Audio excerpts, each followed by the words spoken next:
What's up, guys and gals? My name is Eclepid, and welcome back to Remember11. We're about to start Satoru's route. When we last left off, we finished Kokoro's route. It's been a few days. I've been through a few terrible exams, and now I'm finally ready to get right back into this. So when we last left off, again, we had some strange things happen. First off, Yomogi disappeared. He went out looking for us. Well, we had first went out looking. Okay, let me restart. So, first thing I noticed was we stopped switching on either day 5 or 6. We just stopped switching with Satoru. One, what happened with Satoru and why did we stop switching with him? What was the cutoff for that? 2, when we went out to try to figure out what was in the drop or whatever, looking for that whatever we thought the helicopter drop, or the aid, and we were making our way back and we fell down and we saw a dead, it looks like Kokoro, in the snow. We didn't recognize them. First off, that was weird. She's like someone I've never seen before. I think that she would have noticed it was herself. I digress. Unless she doesn't recognize herself. But I think she does. Third, she still seems to be under the impression that the newspaper article was from the future. But it's obviously from the past, and this is some type of reenactment. Well, that's, at least from my point of view, that's what I think is going on. So yeah. Then we got Yomogi leaving the cabin to go after us, and he got lost. And he disappeared, and we never saw him again. But then the odd thing was leaving the cabin, going in the same direction, same exact direction as we went before, when the snow cleared up. There was no snow, there was no land, and instead there was a huge fucking ocean there. I'm still... What's up, April? Welcome to the chat. I'm still under the impression that that fucking, snow, or whatever, everything is just... The entire island is, created environment. Stage environment. But how could they get a random ocean in the middle of nowhere? That's my question. I'm still subscribing to my snow globe theory, though. But yeah, there's a lot of unsolved mysteries. I'm assuming that we won't get answers right away for them. We might not get answers for all of them at all, but we'll try to figure things out. Anyways, suppose this is where we go. Oh, man, now it feels real. Ya Chaika. Ya Chaika. 私はカモメ。これは世界初の女性宇宙飛行士、ワレンチナ・テレシコワの言葉だ。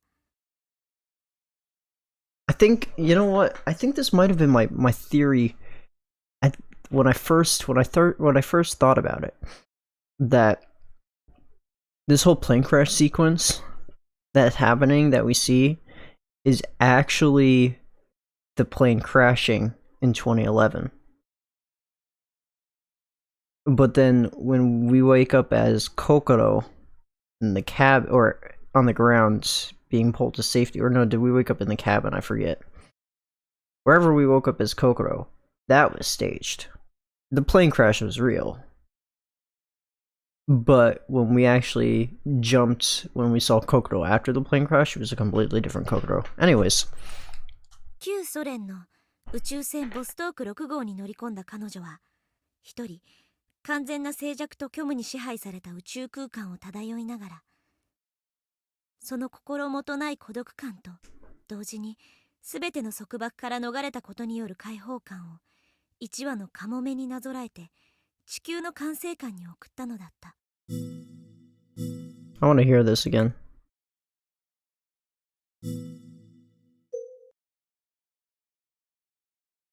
その心もとない孤独感と、その心もとない孤独感と。 Okay, yeah, we see her body for the first time in the shelter cabin. Then obviously, when we see her body for the first time in the shelter cabin, it's not the Kokoro that actually crashed on the plane, is my opinion. その心もとない孤独感と。 I think this is with a feeling of isolation deep in her heart. Because it's Sono Kokoro. Signifies her heart. Anyways. Fixing translation errors. You know me. 私はカモメ。素敵な表現だと思う。私にはそんな気の利いた言い回しは思い浮かばない。少々の皮肉を込めて言い表すとするなら、さしずめ、私はカゴメでも言ったところだろうか。狭いカゴの中に閉じ込められた一人の女の子。私は今、天国に一番近い場所にいる。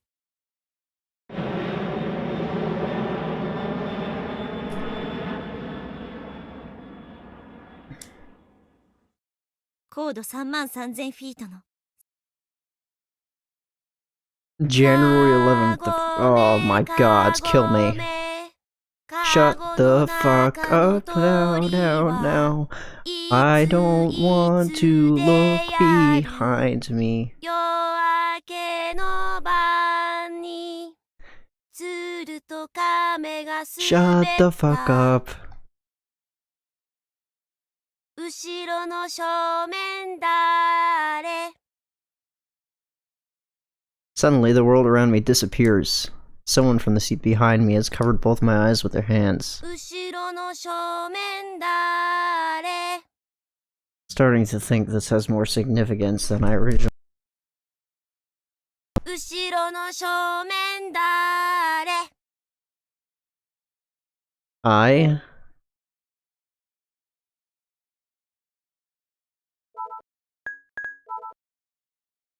Ha ha ha ha, an angel.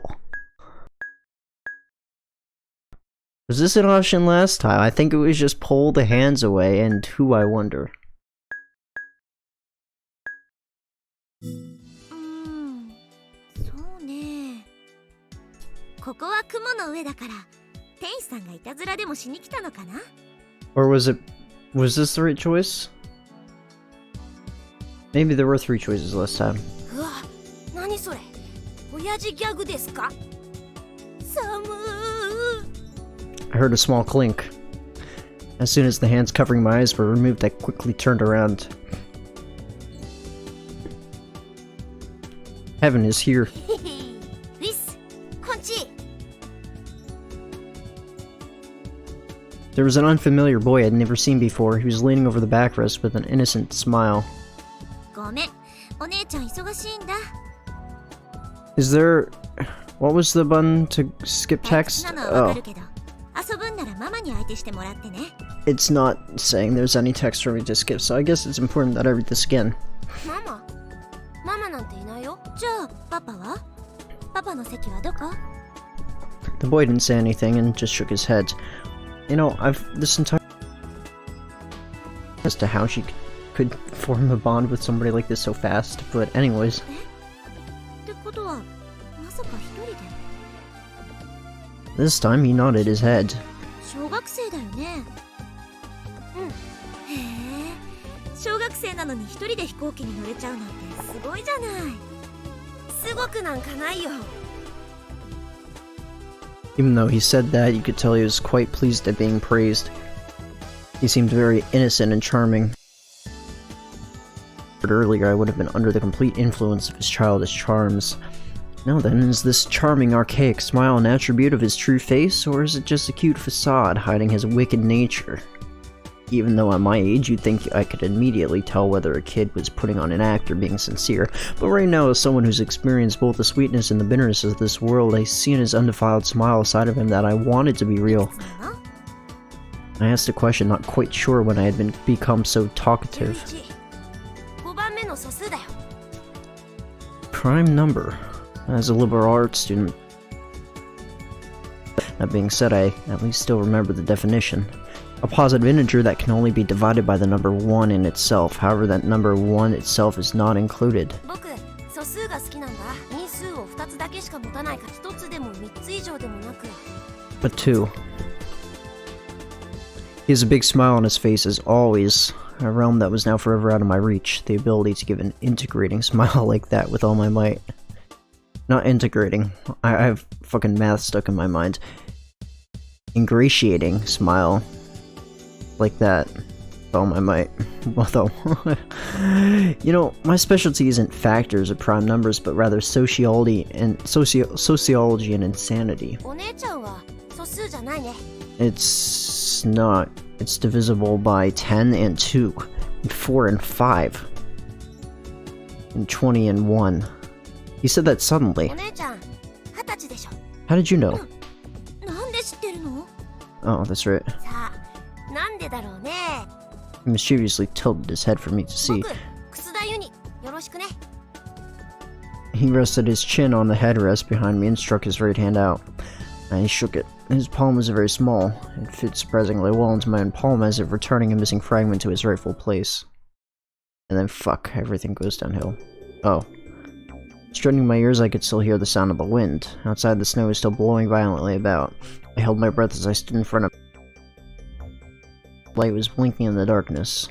Where are we, and why? The card reader that controlled the lock on the door. The treacherous red light gave away its location. I put my hand in my pocket and pulled out a single key card. Satoru Yukido, 1331-223-9801. Did we see those numbers again later in the route? And did I forget we saw them originally here? I feel like we definitely saw those a second time, because I remember these numbers. Unless this was back when I was calculating. Yeah, I know. I figure he's somewhere in Spia, but where in Spia? Like, where is that door in Spia? Is what I meant. Oh yeah, I remember calculating. I remember doing 9 plus, or I remember seeing the 10, 9, 8. I think the last time I saw these was actually at the beginning. Wow, my memory's good. I traced the engraved letters with my fingertips. That is my name. I haven't ever really liked my name that much. I twirled the card in my fingers and spun it around. I inserted it into the reader slot and let it slide through. The light on the card reader turned green, the lock opened, and the door opened just slightest crack. I pushed it open and stepped in the darkness as if drawn by something.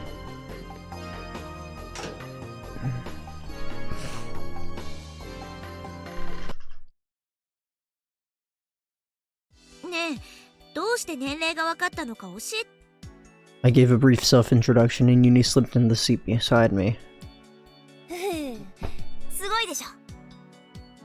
Now I'm trying to figure out if this one is this. Is this the original plane crash or is this the second plane crash? This pre-scene. That's my question. Trying to see if I can see a scar on his face. On his head. Uni threw back his...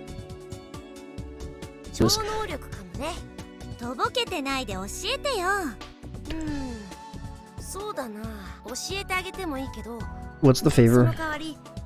I forget what it was. Oh.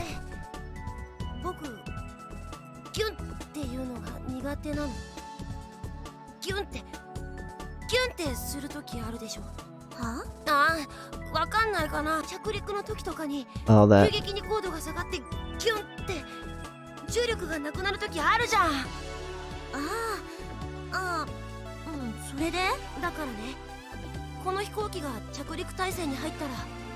Looking at me with upturned eyes, Uni continued. Unconsciously, I burst out laughing. However, the expression on Uni's face was so serious that making fun of him just didn't seem right. Even though his words at this time showed wisdom beyond his years, inside he was still a child.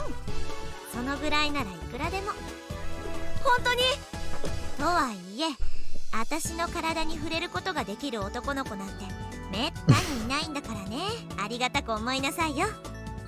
I gave his head a little poke and he blushed as he jumped into my arms. Oh well. 正解は年齢が分かった理由教えてくれるんでしょ。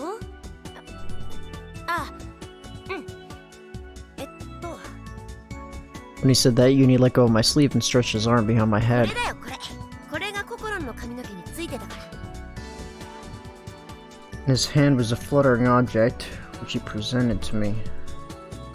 The object Uni was holding between his fingers was a small weight. We definitely saw that again. Our section's small spiraling stairs continued higher and higher up. It felt as if I was walking up the scales of a giant constrictor snake, a constrictor snake which had wrapped itself around a huge column as it desperately tried to strangle it. Its iron scales made sharp, cold sounds as my feet continued on their journey.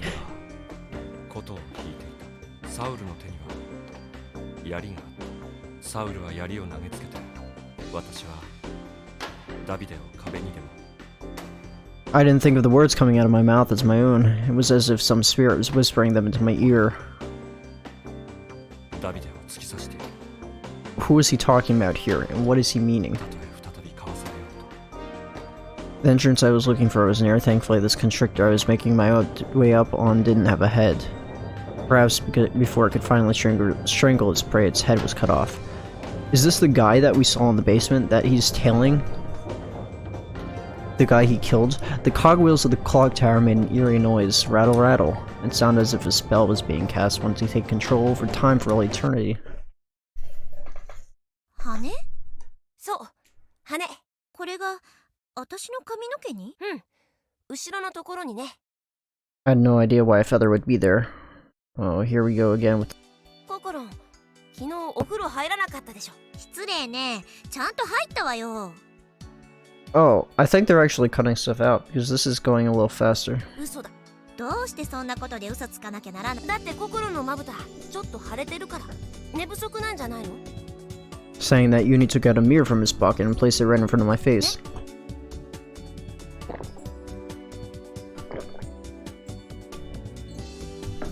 Just as Uni said, my eyelids showed a slight tinge of red. It was true that I didn't get much sleep last night. Last night I was in a rush to prepare for this trip. My head with as much information as possible. When I finally got to bed, the sky was already growing late. 確かに、あんまり寝てないのは事実よ。だけど、それとこれとどういう関係があるの？羽と年齢の話は一体どうなっちゃったわけ？まあまあまあ、焦らない。ちゃんと順を追って説明していくからね。Uni set the folding mirror shut and slipped it back into his pocket. まず、日付の確認からしておこう。今日は西暦何年の何月何日何曜日だっけ？ 2011年1月11日火曜日。 Yes. OK。 じゃあ昨日は何の日だった？ 1月10日月曜日。成人の日。さてと、そこでこの羽の登場だ。 Uni said as the feather danced on the palm of his 女 hands. の子が振袖を着るとき肩にかけるショール。その素材の中でも最もポピュラーなのはフェザー。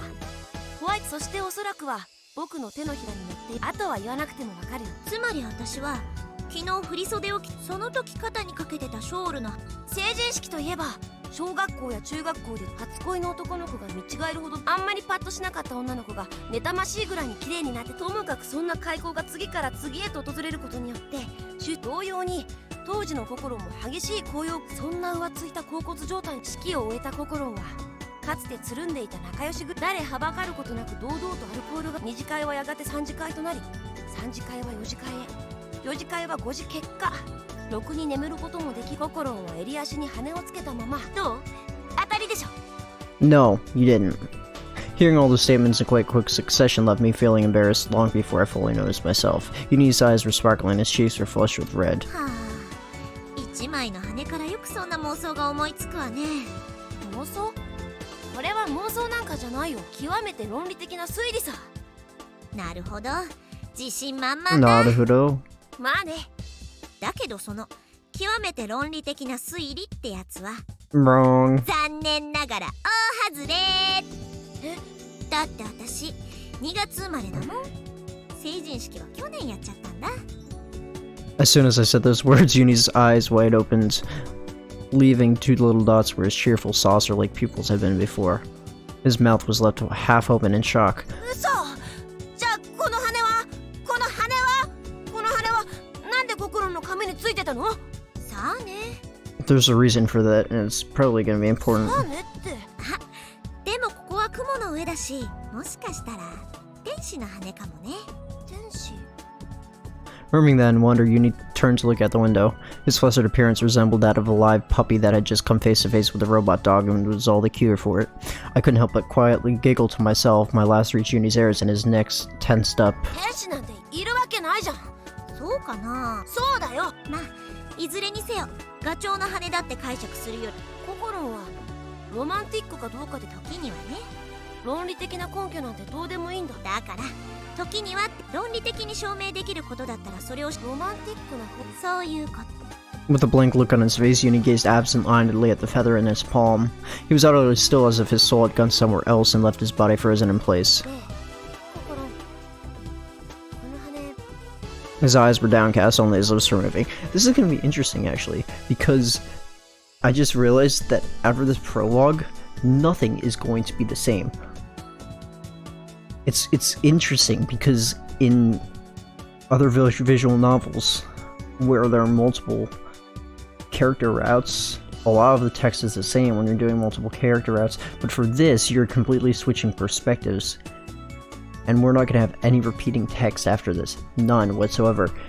Yeah, the events are going to be somewhat the same, but the text is all going to be new. And though it won't seem necessarily... Well, you know, the events aren't going to be the same. The order of things will be the same. But we don't know exactly what happened with Satoru. We don't know anything he did, except for what he told Kokoro he did. So this is going to be actually very interesting. And this is why I think I'm going to really enjoy this route, because it's going to feel fresh, despite being not fresh, if you know what I mean.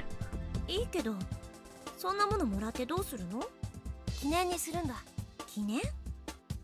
When I asked that, Uni raised his head. そう、記念だよ。心と出会ったことを忘れないようにするための。 It surprised me how he said those words so casually. It must have been his age. The brutal, straightforward frankness that boys my age don't possess, or rather, that they gradually lose with age. Uni still hasn't lost that gift. If Uni had been 7 years older, that short exchange of words would have left me so embarrassed and flustered that I'd have had to stand up from my seat to cool off, because the simple words would have been so incredibly romantic, but right now I simply choose to say. Without warning, I hugged Uni and messed up his smooth hair with my hands.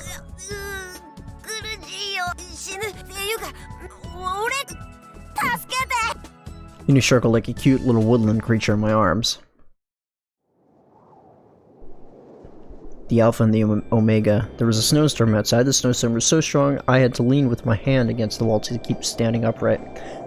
I used my other hand to shield my eyes from the wind and the snow. It was freezing. I almost strained my eyes trying to...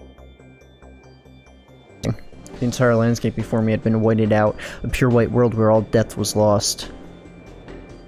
It snatched away my sense of perspective, and I suddenly lost my footing and slipped. I clung to the wall with both hands to regain my balance. The clock tower was over 15 meters tall. If I were to fall from that height, I'd be very lucky if I were to get away with just a few broken bones. I glanced downward. My field of vision was filled with whirring plumes of snow and the needle-like tracks it left as it blew across the roof. The words of cynicism I spouted were quickly carried away with the wind. There in the freezing cold, I checked the time. I've never liked having anything attached to my arm, so when my wristwatch was hidden away in my pocket... Well...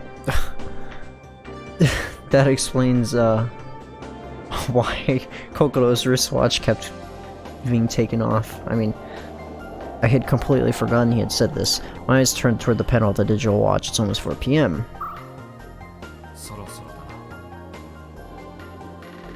Somehow I raised my eyes to the dark versus the sky. Somehow I got an autoplay. I don't know how that happened. What did I press? Fuck. Well, we just skipped that. Sorry, guys. We've already read. Fuck, fuck, fuck, fuck. Stop, stop. Why are we... How do we stop? How do we stop? Where are the controls? I fastened my own seatbelt and laid the file on my lap. The cover read... How to fucking stop autoplay. I went into the first... Oh. N? B? M? Did M? Wednesday, January 14th, 2019. Or 2009. I swear I didn't start this damn autoplay. Oh. Okay, whatever. Oh, it is spacebar. I'm an idiot. I guess we can skip past this, because if we press spacebar, it'll skip the text we've already read. And... I'll skip to this, because this was interesting. The boy gently ran his fingers through her hair. This looks like... I think this is,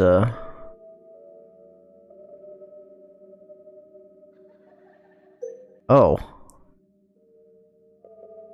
Is this what's his name? Not...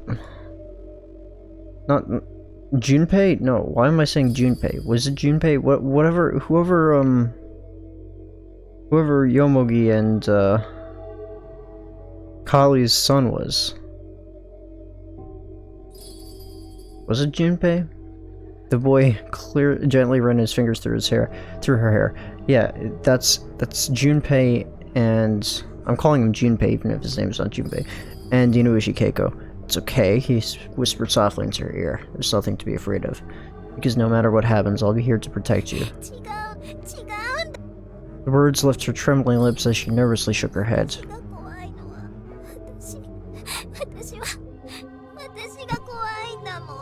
Still, I will protect you forever, you'll see. Junichi. not Junpei. Junichi. Sorry, I have 999 on my mind. For whatever reason. Where have I heard the name Junichi before? I've seen another anime with the name Junichi. Whatever.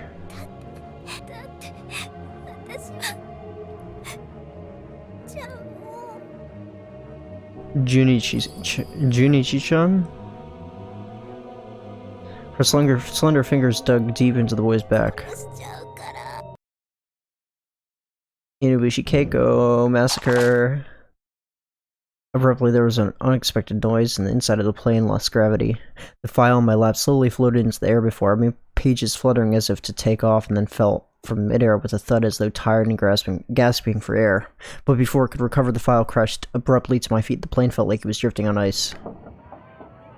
As soon as that thought crossed my mind, the plane was once again pulled with a frightening strength, as if it wanted to take us down into the bowels of Earth.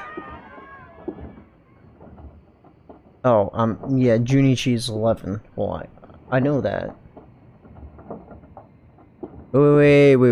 Hold on.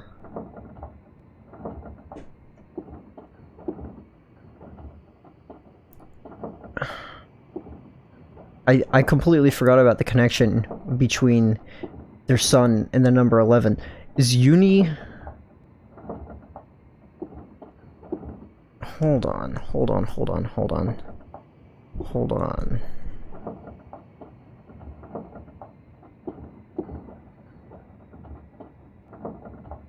I'm trying to see... 'Cause... Ni is 2 in Japanese. The heck is Uni? What does Uni mean? Does it mean anything? I don't know. Junichi's 11, but what's Uni? Uni is something too. I don't know what the U means, but I know Ni means 2. Anyways, I'm stupid.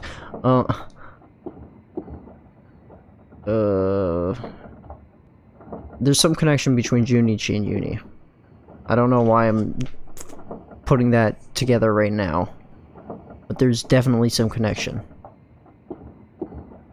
Maybe. I don't buy that Uni's some just random kid who got involved in this. Screams could be heard from every direction whenever the cabin shook. And mingled with the screams, an undercurrent of fear saturated the air.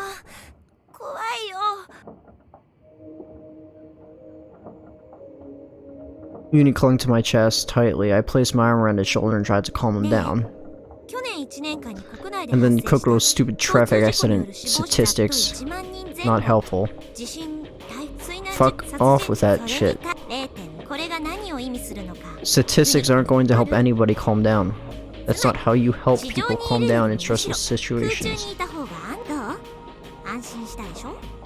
You didn't reply. He simply buried his face in my chest as he trembled all over. He would reply. The bell in the clock tower echoed solemnly. I checked my wristwatch. Just about 4 o'clock. The clock tower told me that the time with not a minute of deviation. A metallic sound that was like the coarse voice of an aged man alerted me of the hour at hand. The snow danced violently to the sound of the bell as the raging wind stirred it, though what I saw were twinkling and sparkling particles of light.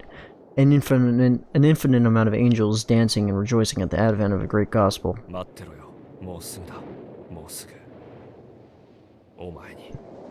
Who wait until when? A bolt of lightning streaked across the ominous sky. The sound of the holy bell was denied by a roar with rage. The thunder continued resounding in succession 2 times, 3 times, and the earth shook in unison each time, letting out a hateful groan. The flashes illuminated the sky with pale light. Then, a shadow that I couldn't miss appeared in the light. The shadow came up from behind. It's the dude! The cabin of the plane pitched violently back and forth as if its giant waves were making a sport of a small boat. The passengers, powerless to do anything, let out pitiful screams. In midst of it were voices crying, voices screaming, and voices praying. I looked out the window. I wondered when we had fallen to our current altitude. The world outside had turned a muddled gray. The tips of the airplane's wings went beyond the fog covering my field of vision. Apparently there's a log covering my field of vision. The wings were now bending inward like a huge bow might, looking as if they could break off any second. I quickly pulled Uni off me. I pushed him into his seat and tightened his seatbelt with all my strength.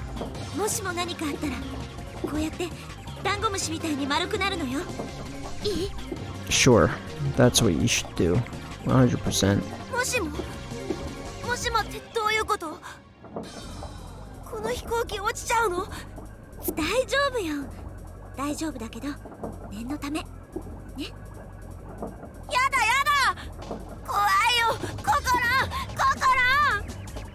Uni clung tightly to me once more. I forcefully pushed his shoulders back against the seat and tried to calm him down again.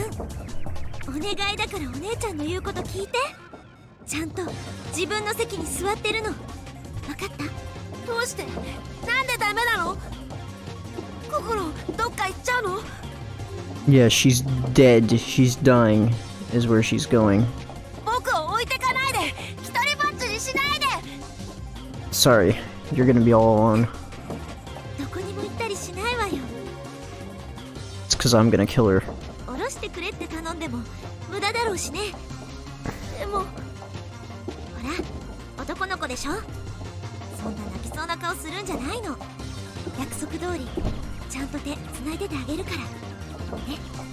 I firmly clenched Uni's hand. Large teardrops tumbled from Uni's watery eyes. For an instant, a flash of lightning rushed through the sky outside the window. A thunderous stamping, crunching roar followed. I reflexively turned my eyes downward. The file was at my feet. The white page before my eyes was illuminated by the lightning.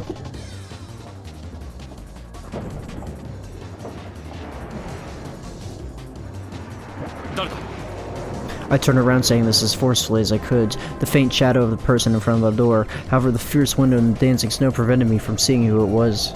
Even the silhouette was impossible to make out through the thick white curtain of snow.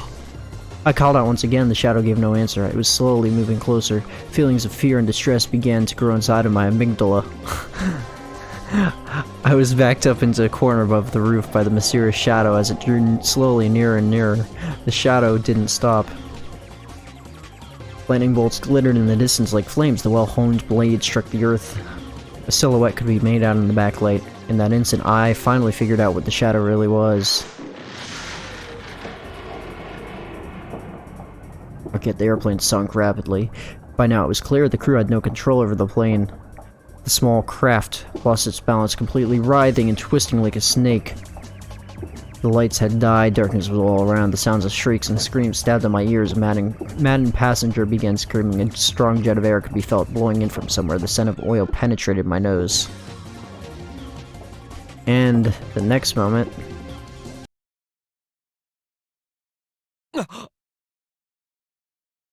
Before I noticed, I was dancing in the air. Released from all restraints. Time stops. The snowstorm stops. And I am swallowed by the pure white world. The particles of light dance around me. The sound of the bell still reverberates in the air, as if it was reciting the beginning of a solemn ritual. Divinely gently, ever so softly, eyes start to dissolve within the light. All my senses are disappearing, my vision is gone. As if it were being slowly peeled away, my consciousness departs me. A deep sleep I came to know long ago. My existence. I am now here. An explosion roared from a rift in the port side. In an instant, the aircraft was engulfed by raging flames. An ivory-colored mask fell from the ceiling, slowly swinging back and forth like the lifeless body of a convict who had just been executed. This might be the end. I tried to accept my coming fate. However, in my right hand there was a small palm, strongly, desperately calling for me. Even if it's only him that survives, I have to protect him. I won't let this warmth disappear from the world. Sete! I rapidly pulled. He pushed his head down to his knees.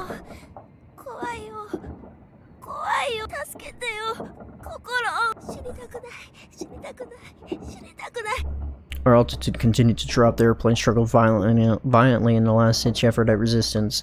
By now the flames had reached the inside of the cabin, and sadistically looking, the ceiling drew closer, ever closer to our heads. I held Uni's hand tightly.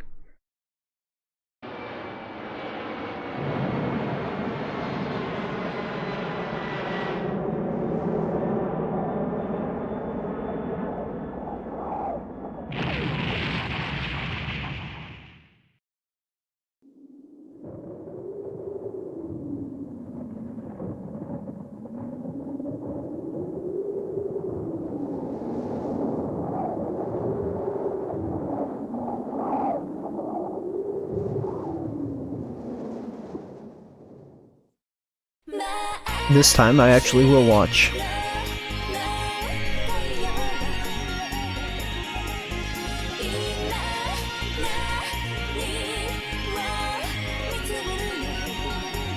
I'm gonna see what I can pick up on here.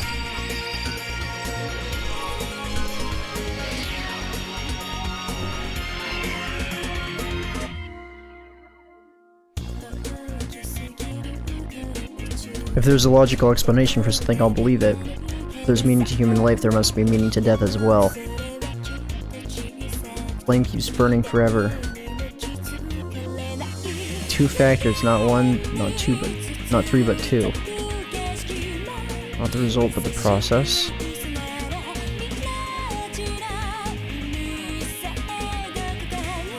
Nothing. Who are you?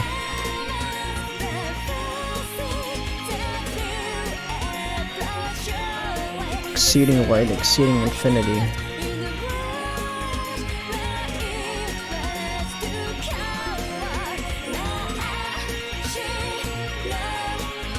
Anima,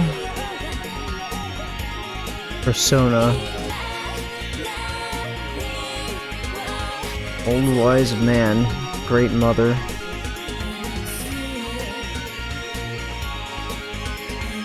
Shadow. And Animus. Trickster.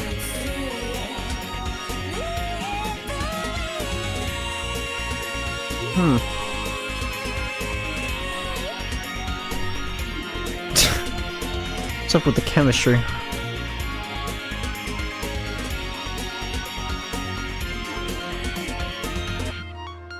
I did see some stuff in here I didn't actually recognize yet, so perhaps the labyrinth of memories that is killing me. Is that what that said? Yes, that is what that said. Prenatal. Oh boy. Oh boy, boy, boy. Oh boy. A dense ocean current coiled around me as if to lap over my whole body. I felt as if I were being embraced by a sea teeming with... here's how we know we're on Satoru's route. Shit. How the fuck am I supposed to know what that means? Coacervate?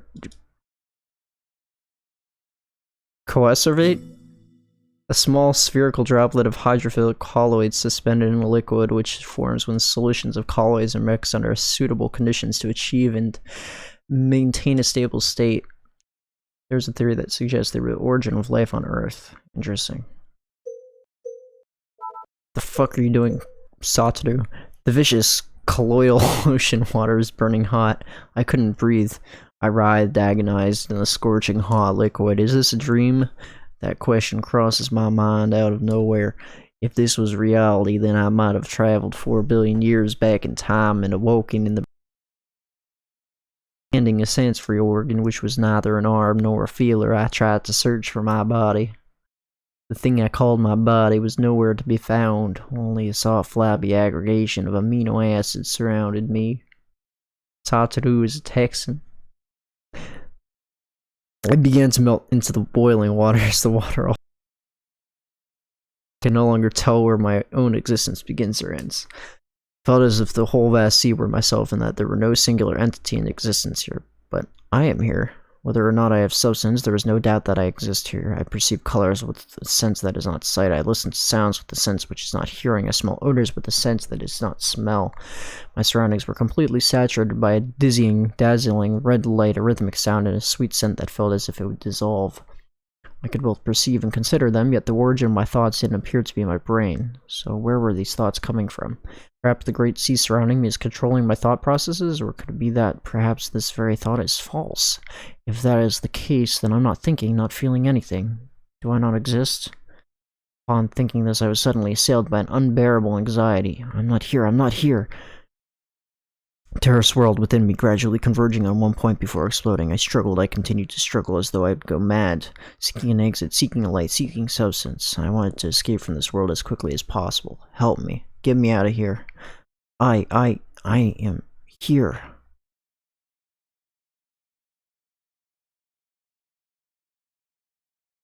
Oh shit. どうしたんだ落ち着け落ち着くんだタグ一体何があったって言うんだそうだもう大丈夫だ何も心配いらないな Jeez.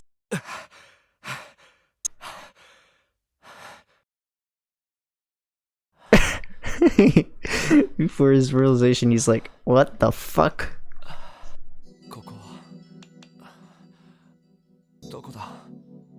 When I came to, I was in an unfamiliar place. I was sitting on a wooden floor with my back pressed against a wall. Now it would be more appropriate to say that I was being pressed. The one holding me in place was a giant of a man, startlingly large and rugged as a rock. I craned my body upward to look at his face. Despite his firm grip on my shoulders, his face wore a troubled expression. I remembered that face from somewhere. What? It's faint, but his face was etched like an afterimage into a corner of my memory.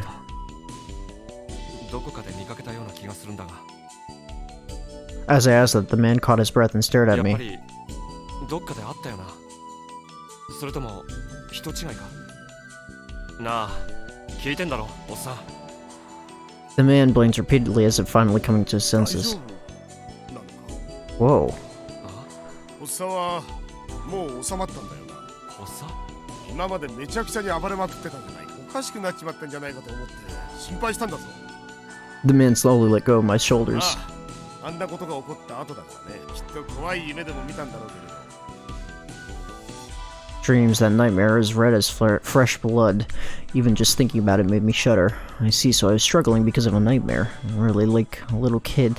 Sneering in self-derision, I replied by shaking my head a little. Well, I suppose the dream doesn't matter. More importantly, my top priority was to find out where I was and what was happening. Pushing aside the mountain of the man who was blocking me, I tried having a look around. A room engulfed in a rough-hewn wood, a small window, and a crude stove and a plain table. Before the table stood the figure of a woman. The woman who wore her hair in an updo was shivering as she sat on a wooden chair. リン。 The words came to my lips instantly. I couldn't help but cry out her name, because I knew her. I could never forget her. The memories we made together were burned so clearly into my mind that I couldn't forget them even if I tried. Oh shit. Lena and I, had gone out for 2 whole years. リン、リン、どうしたんだよ。なんでお前がこんなところに。 Raising my voice, I rushed over to her. She's like, Who are you? Interesting. Very interesting. Ling's eyes opened wide and her eyebrows arched. Was it the sudden tension that made her face stiffen like that? Two of us suddenly meet after a year and a half apart in a place like this. We hadn't spoken to each other since we broke up. We hadn't caught a glimpse of the other, heard each other's voices, or paid any mind to the rumors about one another. I'd say that feeling bewildered by a first reunion in a long time was natural. So I stood still in front of her, not knowing what to say. Lena and I stared at each other silently. The atmosphere between us grew awkward and tense.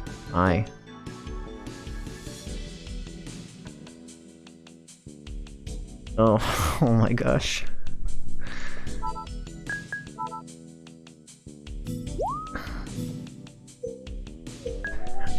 Okay. So here's some funny things that could happen, right?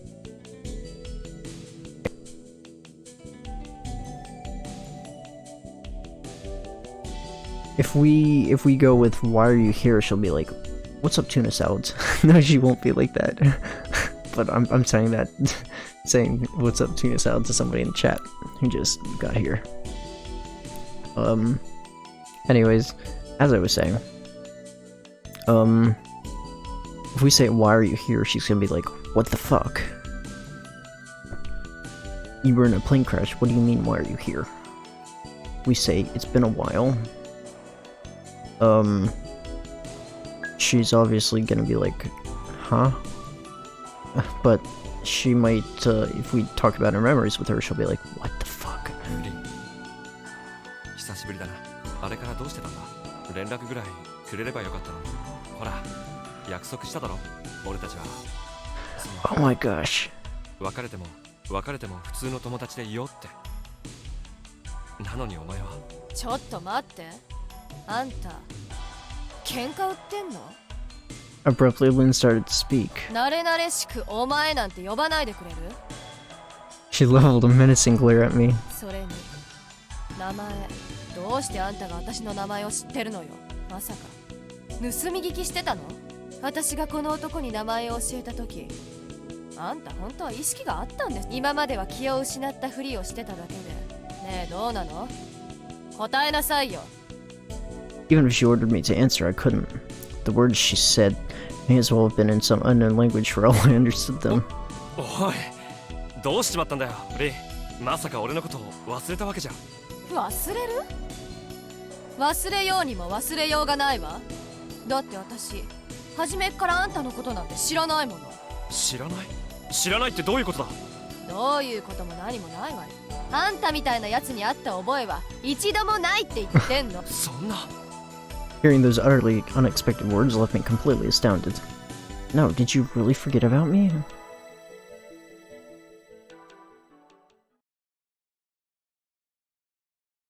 ねえ、もしも私が突然この世界から消えてしまったら。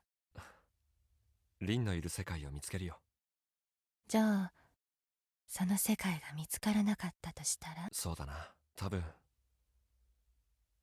見つかるまで探し続けると思う。嘘ばっかり。人の心は移ろいやすいものなのよ。永遠に燃え続ける炎なんてないの。それじゃあリンだったら、もしも突然この世界から俺の存在が消え失せてしまったとしたら。そうね、熱いシャワーを浴びて強いお酒を飲んで月のワグマみたいにきっと半年も経てばあなたのことなんて忘れてしまうもの。なるほど。何かご不満でも。いや別に。そう。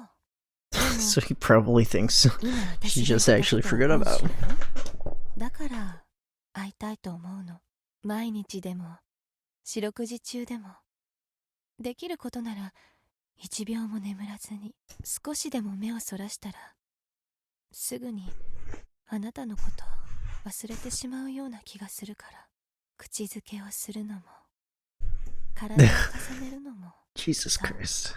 私はあなたを失いたくないの。体のどこかにあなたがいたことの God. 私を刻みつけておきたいのよ。 Oh God. ね Oh God. え、もう一度だけあなたを刻んで。 Jesus Christ. Oh my gosh. I stood silent. I stood still and silent in front of her. Gently smoothing back her straight hair, she walked away from me without another word.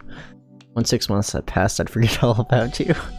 Several years ago, she said those words to me. And now they become a reality. A gaping hole opened within my heart. I feel lost, sold energy from my body. どういうことだ。君たちは知り合いなのか。 Folding his arms, the man looked from me to Lynn and back again. 知り合いなわけないで。さっきからそう言ってるじゃない。まあ単なる誤解だろう。よくあることじゃないか。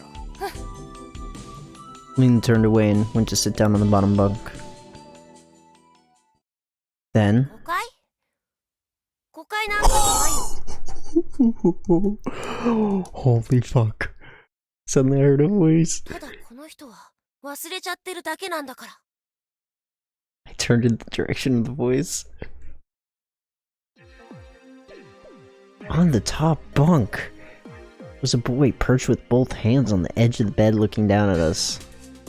A face I'd seen somewhere before. No, more than just a face I'd seen, it was a face I should have been very familiar with. However, I couldn't remember seeing anything beyond that. Where we met him, when I saw him.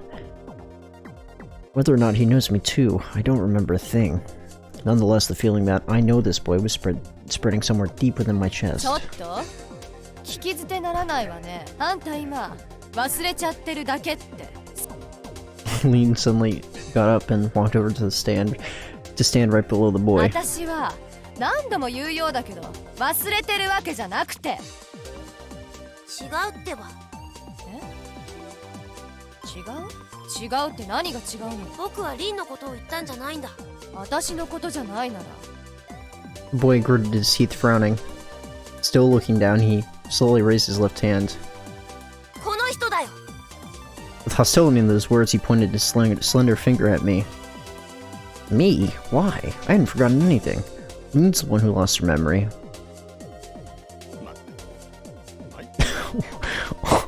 What? 君たちは一体どういうことだ。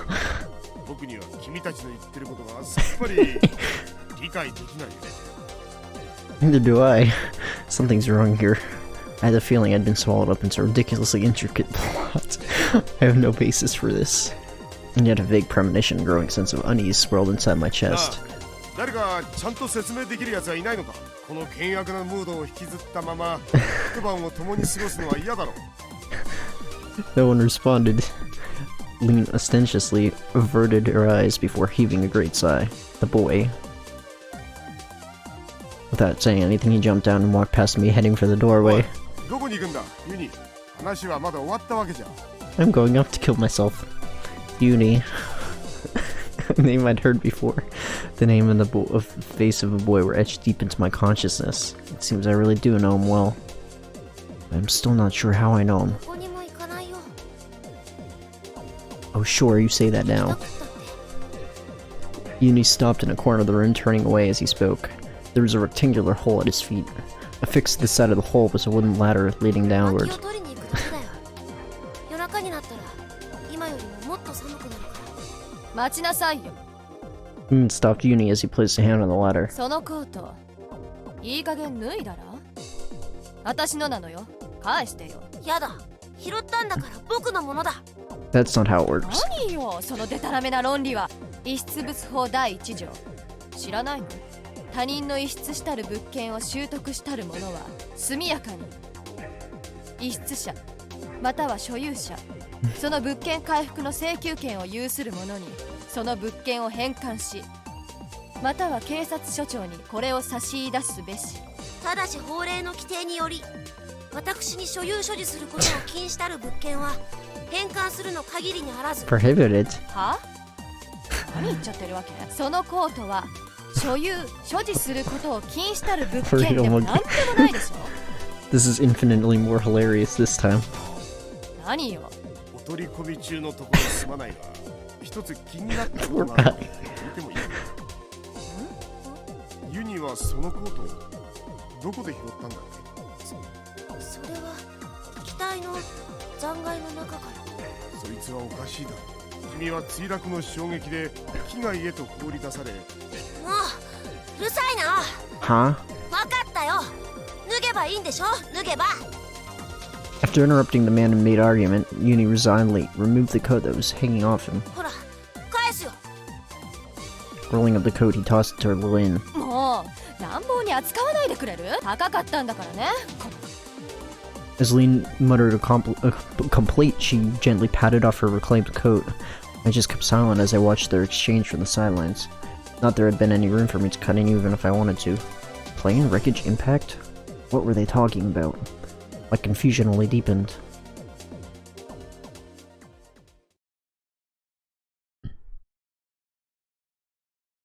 Animus. Uni swiftly climbed down the ladder and disappeared. I looked down through the rectangular hole in the ground. There appeared to be some kind of storeroom down there. 君、 Having been addressed, I turned around. 名前教えてもらえないかな。 Oh boy, oh boy, 何かと不便だろ？ oh boy. 名前を知らない。 Here we go. The man sat down on one of the wooden chairs smoking a 僕 cigarette. はヨモギだ。ヨモギ誠治。よもぎ誠治 Again. Yet again, a strange feeling overcame me. Just like with Uni, I'd heard this man's name before. Yomogi Seiji. Age 35, a mountaineer by trade. If I'm not mistaken, he should have a wife and kids. Why? Why are all these clear memories of him suddenly coming to mind? I've never seen this man before, and yet why? どうしたんだい？何か気になることでも？ Yomogi inclined his head, a puzzled look on his face. Perhaps he'd read my expression. I replied, Huh. We ever met before? あんたやっぱり俺に会ったことあるだろ Saying this, I approached him. After thinking it over for a short while, いいや。 Yomogi shook his head, looking う。 dubious. だが、君の言ってるのがここに来る前という意味だとしたら、答えはイエスになる。もっとも、会ったというよりも、見かけたという程度のものだけれど、いつあの小型旅客機の中でだよ。小型旅客機 Come to think of it, he was saying something about a crash in a plane moments ago. I'm pretty good at getting a quick handle on the situation. If this many keywords are present, I can guess what happened to a certain degree. It's simple. Excluding me, the three of them were on that plane. The plane had crashed. I don't know how many other passengers survived, but at the very least, these three managed to get here by themselves. This is the protagonist I've been waiting for this entire time. He's fucking brilliant. I love you, Satoru. However, I have no memory of getting on an airplane, な but... あ、あんた今機内で俺の姿を見かけたってそう言ったよな。あ本当か？あ、嘘なんてついてどうする？本当さ。トイレに行こうと思って席を立った時、僕は君たちの姿を見かけたんだ。君たち俺の他にも誰かそこにいたっていうのか？ Bewilderment colored Yomogi's face as he took a long drag on his cigarette. 覚えてないのか？何を？何をって全部だよ。だから全部ってなんだよ。あの飛行機が離陸してからこの雪山に墜落するまで、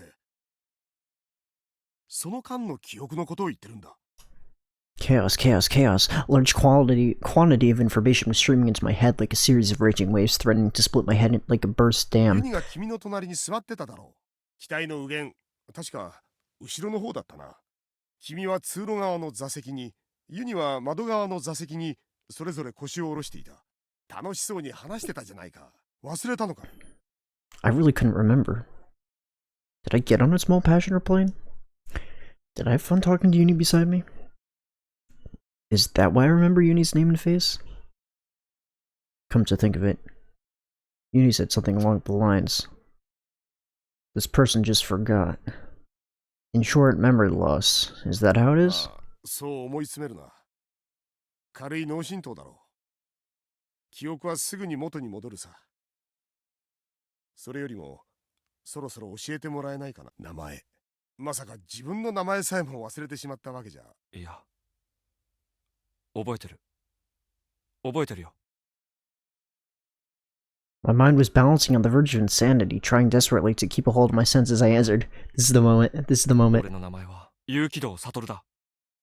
有機堂悟？ Yomogi and Lean raised their voices so near perfectly in unison that it seemed as though they'd planned it beforehand.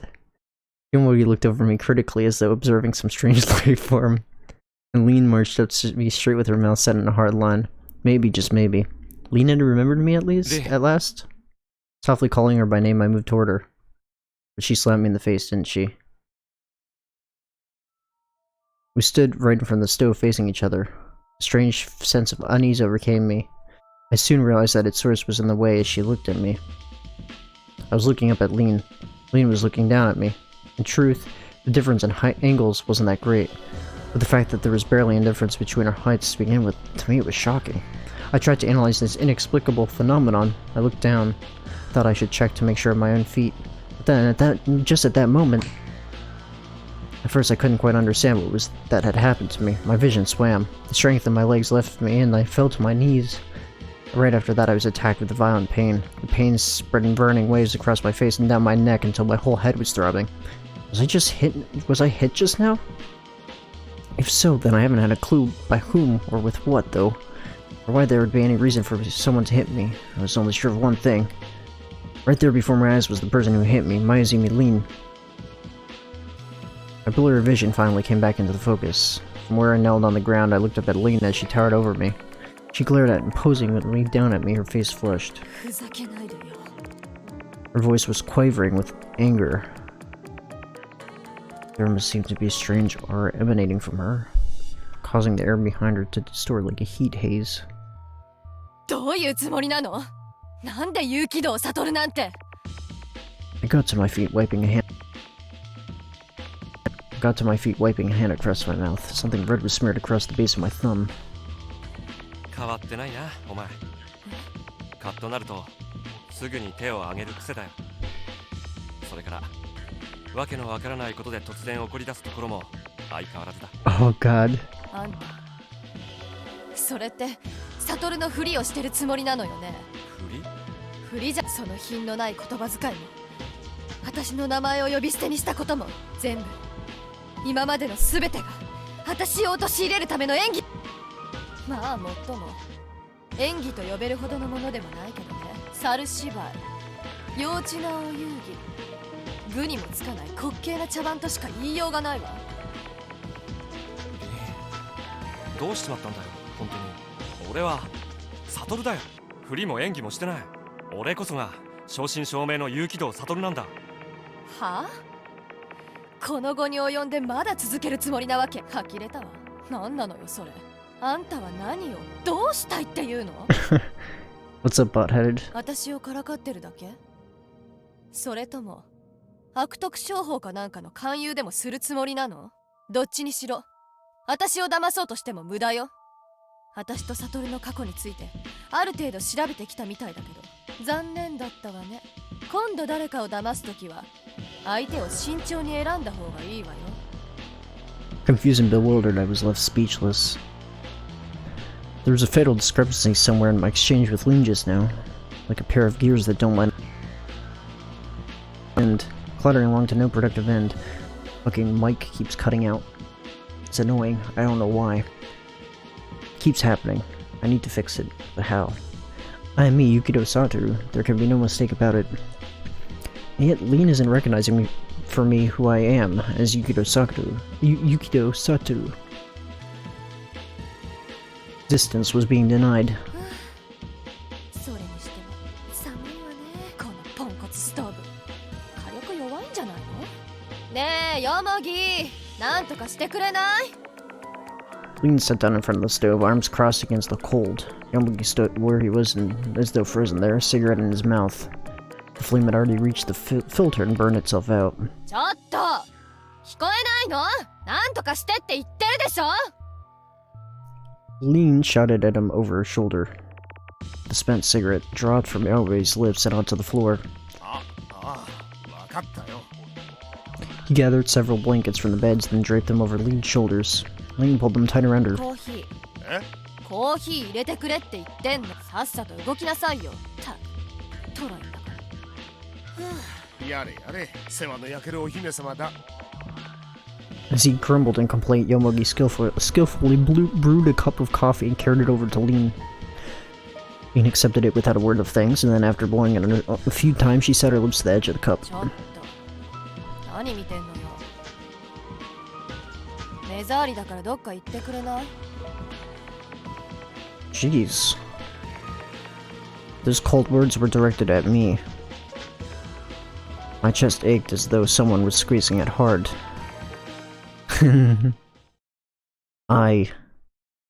Go take a look at your own appearance, you fucking idiot. Well, actually, you're smart. Huh.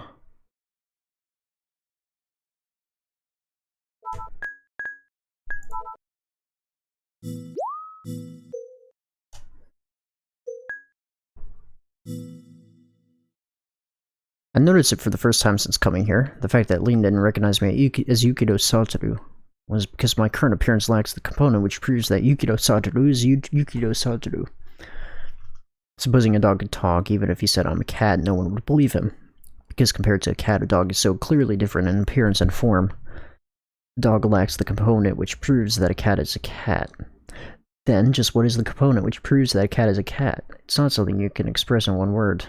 The shape of the mouth, the whiskers, the ears, the teeth, the shape of the pupils, the claws, the texture of the fur, the shape of the body, its skeletal structure, its way of walking, its cry. All of those things combined make up its indescribable catness. Perhaps then the situation I found myself in is in the same as that pitiful dog-like cat. The current me perhaps doesn't appear Yukido Satoru-like. Therefore, Lin doesn't recognize me as such. Having deduced this within an instant, I timidly looked myself over. A ribbon on my chest, a light pink skirt, a high lace of boots. The back of my hand was a soft white, and from my abdomen protruded two long slender legs that looked perfectly at home there.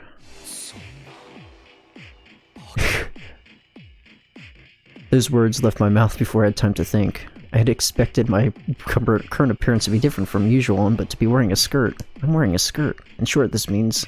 Panicking, I put both hands to my chest. Though small, there are definitely two bulges there. Nice, Satoru. Nice. Why didn't I consider this possibility until now? Undoubtedly, I felt like myself, no different from usual. That's why even if a certain part of my body entered my field of vision, I didn't recognize it as anything other than a symbol of sorts. Best protagonist. A finger was just a finger, an arm was just an arm, a foot just a foot, all processed so unconsciously I barely even noticed it. We don't see the thing in itself. We actually, in my psychology class, studied this, the whole thing in itself theory. And how, when you're scanning, you don't scan at one thing, you take in a whole picture at a time. Oh, well, actually, it looks like this is something different. It refers not to the object's phenomenon characteristic.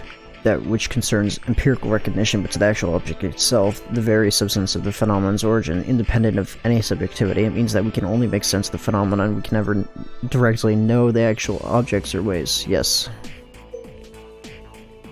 Okay, arrow keys, I'm sorry.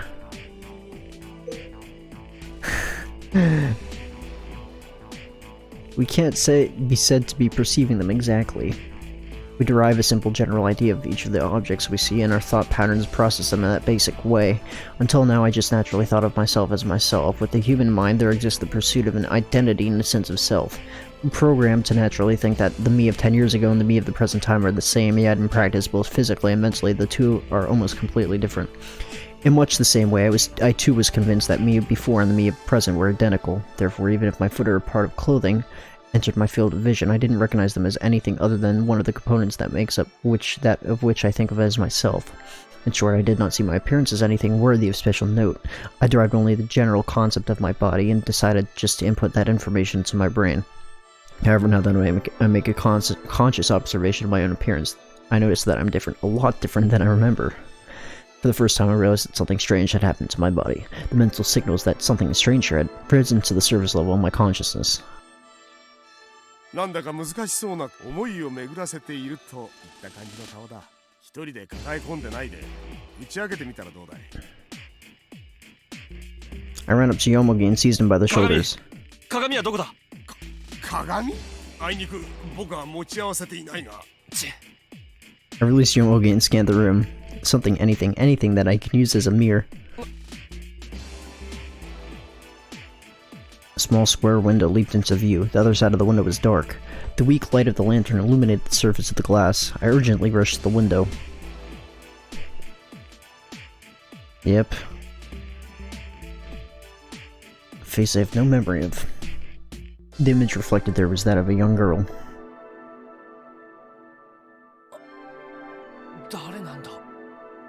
I was aghast.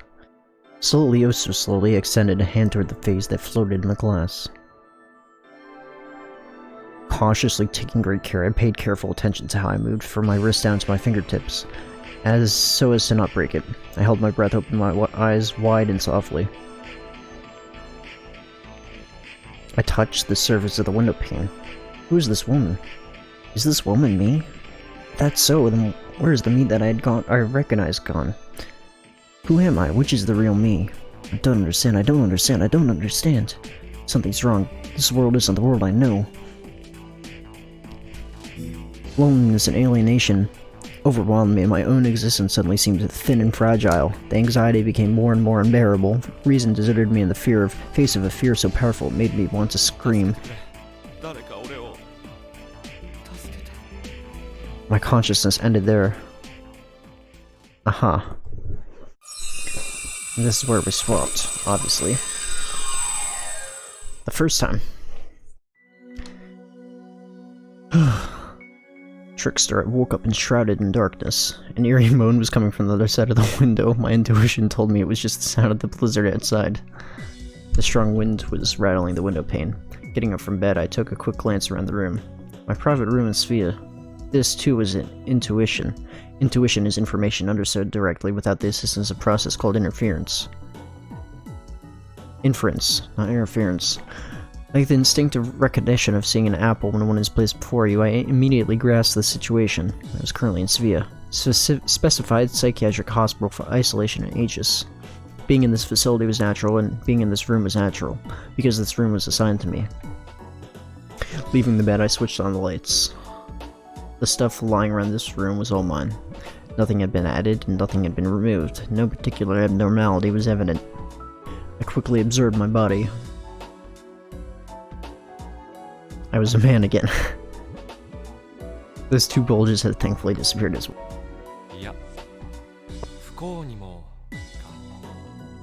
Truth be told, it was a bit of a shame. This is the real world, the world where I exist as myself. I breathed a sigh of relief. But if this was the real world, did that mean everything up until now wasn't real? In other words, I'd simply been dreaming about the lean in the shelter cabin? I didn't even have to think about it. Look, I've transformed into a strange woman. There's just no realistic, scientific, or any reasonable way that such a thing could happen. Such a thing could only happen with one's imagination, in fantasies, illusions, delusions, or dreams, in a space free from constraints called the laws that rule things, namely the world of dreams. Well, simply said, this sort of stupid event is only possible in a dream, that's all there is to it. Leaving my room, I went to the dining area. There was a large fridge in the corner of the kitchen. I opened it and took out a PET bottle full of mineral water.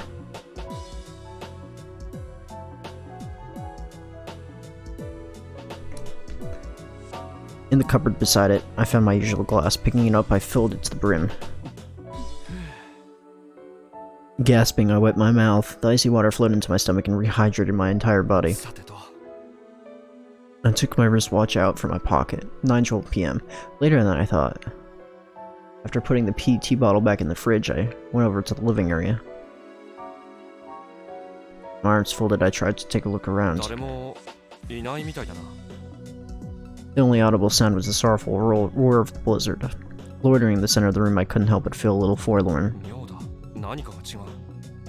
What felt wrong wasn't the fact that I couldn't find so much as a shadow of a person. I felt different from my usual self. Even if the form was mine, something felt horribly wrong on the inside.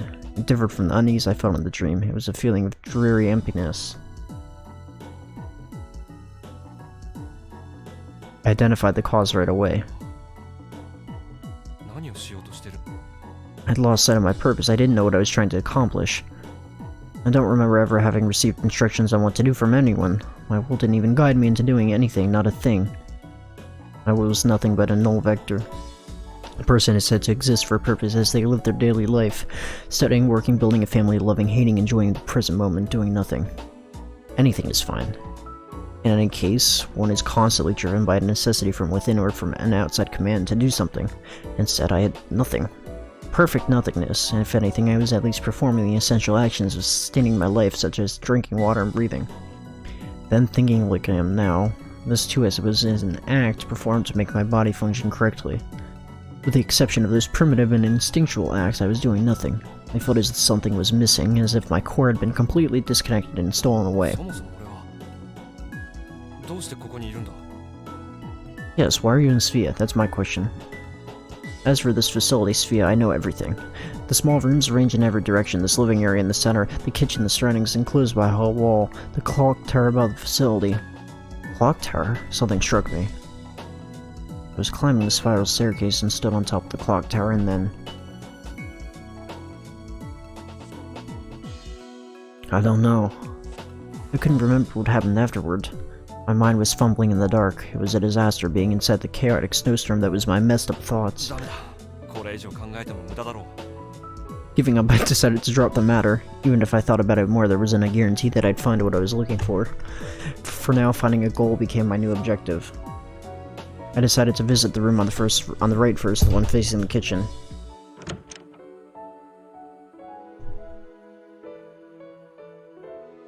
There was a boy inside.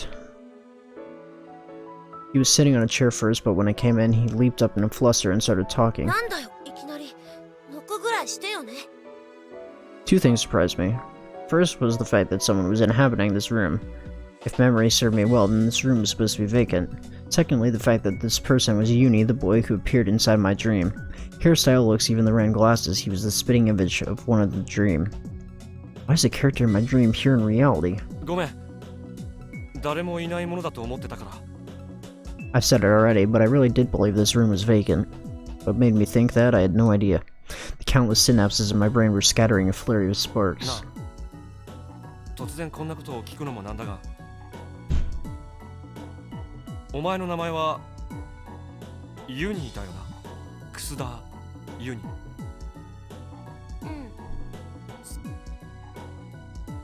He frowned perplexedly as he replied.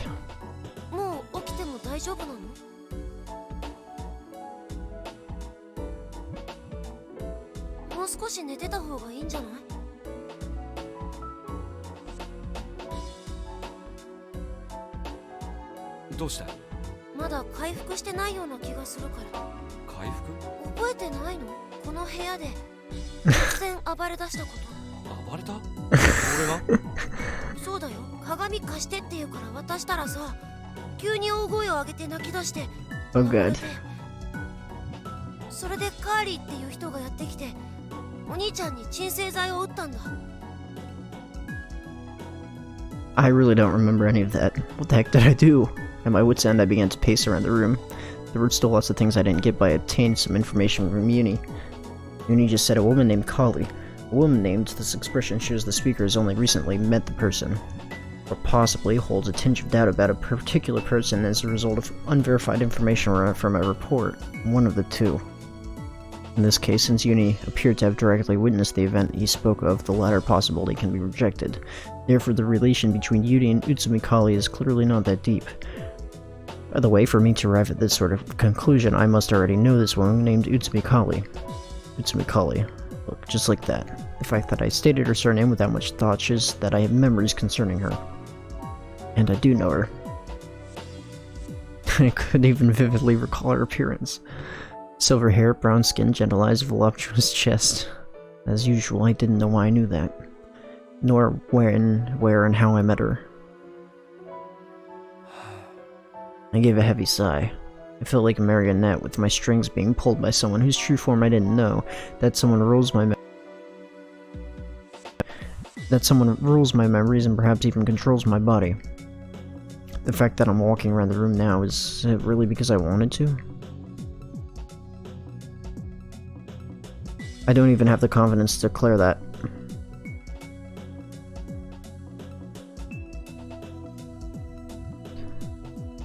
The thoughts I began to feel irritated. ごめんなさい。混乱させちゃったかな。 Uni said this, spying on my state with uneasiness. 本当はこういうこと言っちゃいけないんだよね。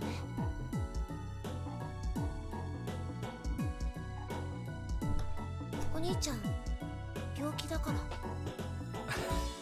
ら。突然何を言い出すかと思ったら。 No wonder why he'd be scared of us anyways. Because he doesn't know us, he's from this crash. He's just gotten here, he knows nothing about us. 俺が病気だってどこか悪いように見えるか？うん、思いっきり。思いっきりって。 After inspecting my whole body to confirm my condition. ああ、確かに首とか腰とか背中とか鈍い痛みのようなものがないわけでもないが。違うよ。体のことを言ってるんじゃないんだ。心の中。 While controlling the palms of his hands to his chest, Uni continued. お兄ちゃんは心の中が病気なんだって。突然暴れ出したりしたのもそのせいだし。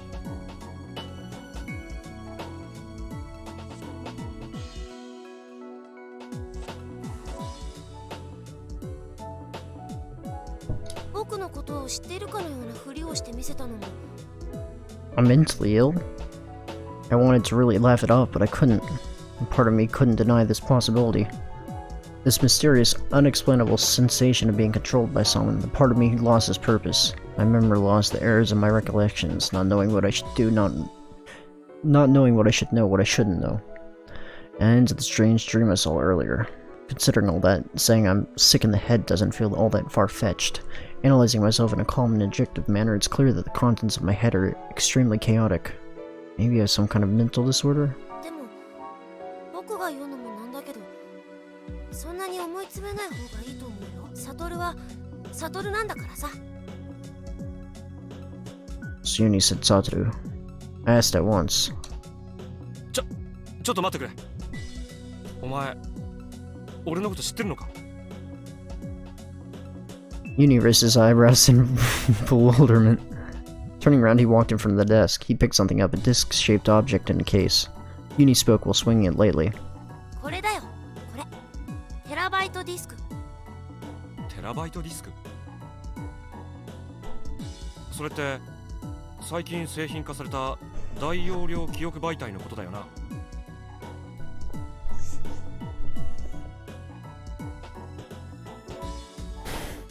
まあ、小難しく言うとそうなるね。でも、それとこれとどんな関係？ A complex smile floated to his face as Uni stuffed the disc in his pocket. Folding his arms, he walked around the room for a while, keeping my mouth shut. I followed his footsteps intently. とにかく Stopping all of a sudden, Uni began to speak. 僕はここに書かれてることを全部信じることにしたんだ。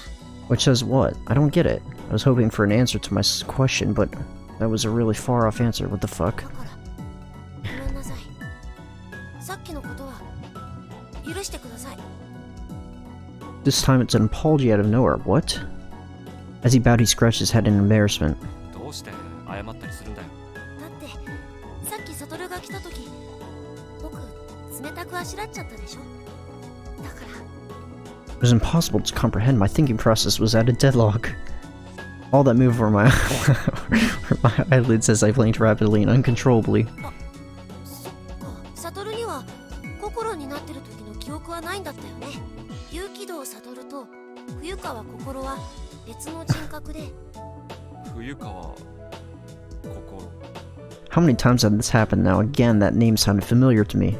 Fukawa Kokoro, female, 20 years old. Third-year student of Humekon's Women's University, majoring in criminal psychology. Now this is fucky. This reminds me of Redacted from Redacted. If you've played Redacted, you'll know Redacted. This time the question, why do I know the woman named Fukawa Kokoro, doesn't remind. BW. I was already very close to accepting this baffling memory malfunction as something normal. However, the problems hadn't ended there. Fukawa Kokoro are different personalities. Doesn't have memories of the time he becomes Kokoro? What was Uni trying to say? Why did he suddenly apologize? How does he know me? These mysteries and that terabyte disk, what on earth do they have to do with each other? 頼むよ。 I let out feral words. I humbly asked him as I hung my head そん dejectedly. な断片的な情報じゃ何が何だかさっぱりわからないよ。もっと詳しく事情を。 But then it occurred at the moment I was about to continue. Oh. What? A voice suddenly echoed through the building. A sharp, chilly shriek interrupted my words. Uni and I looked at each other. Then what I heard next was the sound of something being 鳥 thrown. だ。小鳥に何かあったんだよ。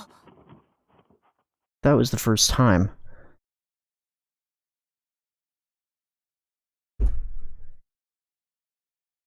What? The fuck? What the fuck? The first time I'd heard an unfamiliar name? I had no idea he was this much in the dark. What the hell? What is going on? I need to take a bathroom break. I'm gonna piss myself if this continues. I'll be right back.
I returned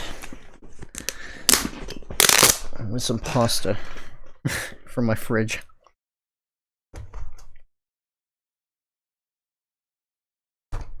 Before I started streaming, I ate something that kind of disagreed with me, and this was much earlier in the day. I ate something that disagreed with me, and because of that, I lost a bunch of what I had eaten, so I'm kind of hungry. Food poisoning sucks. At least cold pasta should be fine. Poultry.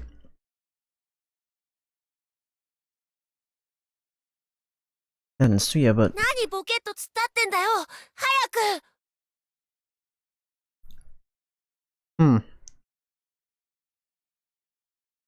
Even he yelled while flying out of the room. Although I still had many questions to answer, I ran after him for the time being. やめて来ないで近づかないで As we dashed into the living room, a voice could be heard from the room on the right facing the window. The door flew open, and the one who rushed out was... 犬伏恵子 Oh.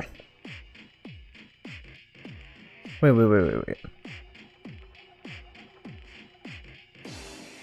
This means...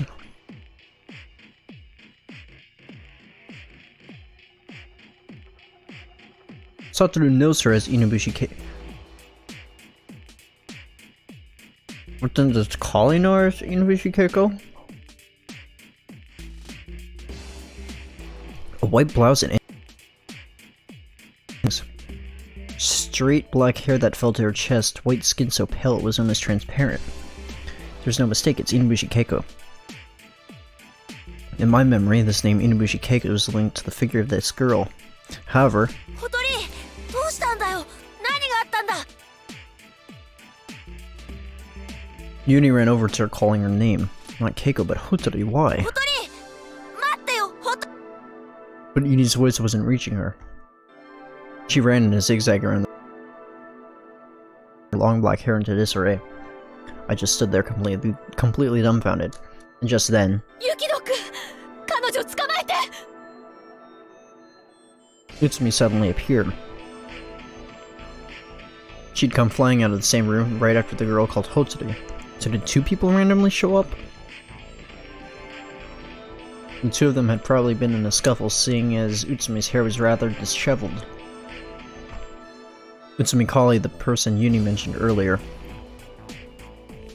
I know her and she seems to know me too. ねえ聞こえないの早く追いかけてよユキド君ユキド君 Oh, she mad. That blood-curdling streak blocked all my thoughts. No matter how much I tried to think, I made no progress at all.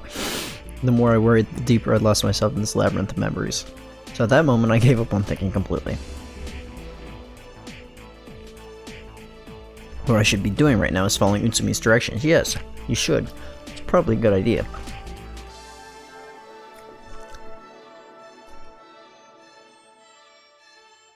My actions after reaching this decision were quick. Leaping into the dining area, I started to look for the girl. Not here. Where'd she go? As I looked, I heard someone run down the stairs behind me. そうか and nimbly kicked off from the floor and made it for the basement storeroom. It was pitch black down there. A heavy rumbling sound echoed in the darkness. Fuck off. Stop with this shit. I don't know how that just happened. どこだ彼女はどこに How do I turn off autoplay? Did I press something by accident? White light poured down from the ceiling. As I looked around searching for her, サトル a small whisper from behind me reached my ears. I turned around. Uni beckoned to me, leaning halfway out from between the shelves. I rushed over to him. Autoplay, damn it. Shut the fuck up. Uni was pointing behind something. Her two legs ending in a pair of black loafers were partially visible. Uni was nervous, not knowing what to do. Clasping his hands in front of his chest, he waited further instruction. I placed a hand on his shoulder and signaled wait here in silence. Uni nodded. Leaving him here, I approached the cardboard boxes, moving with great... okay. Moving with great discretion and caution, slowly. However, in the next instant... Oh no. Together with their screen, the pile of cardboard boxes came tumbling down right before my eyes. I quickly dodged them and rolled across the floor.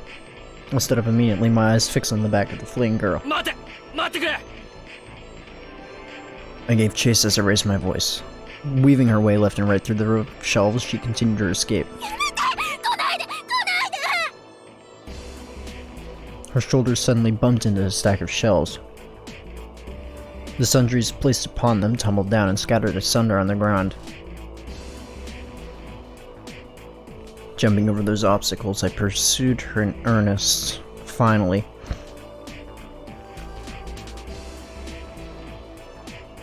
Wait a second. Wait.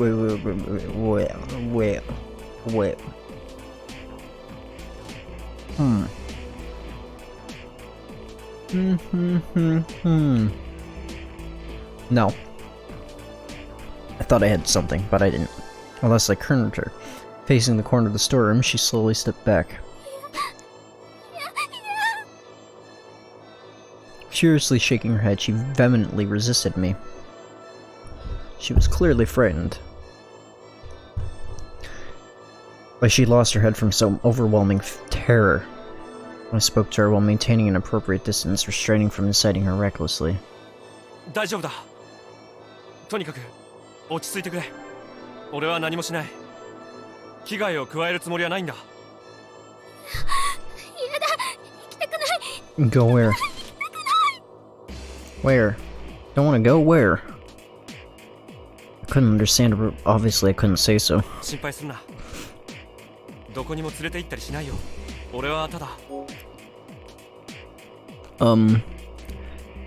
I'm pretty sure saying number 1 is pretty incendiary, so I think saying number 2 is probably the best. 助けに来ただけなんだ。 After I said that, her expression showed a visible change. Deep inside her questioning eyes, a faint light came forth. そうだよ。俺は敵でも何でもない。君の味方だ。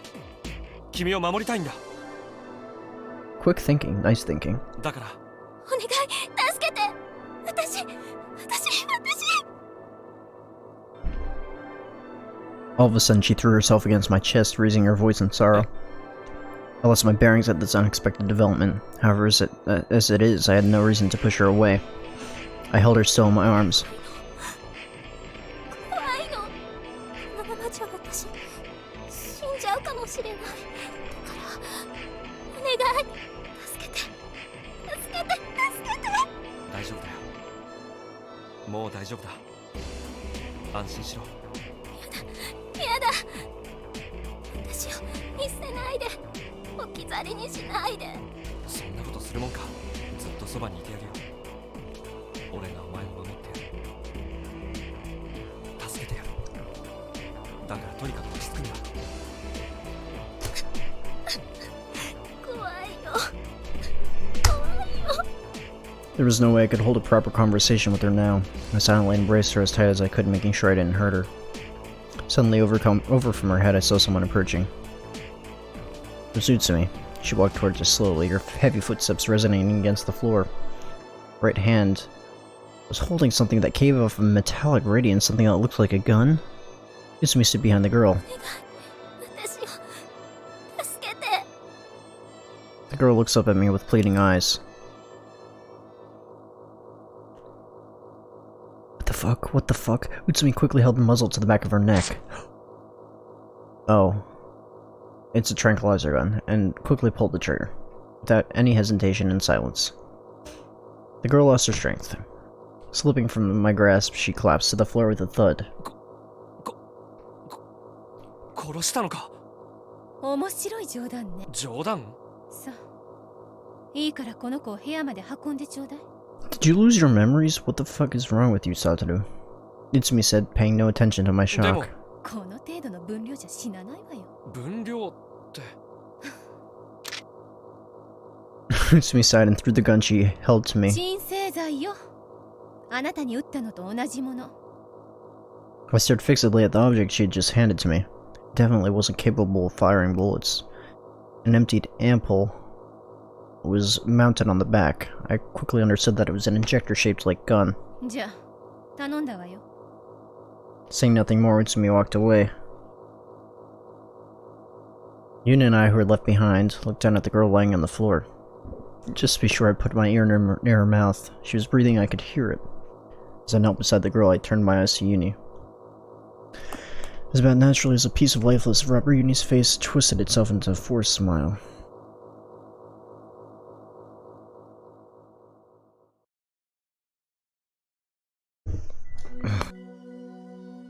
ゆきどくん、さっきはごめんなさいね。 Utsumi and I were in the dining area. We were sitting at the table facing each other.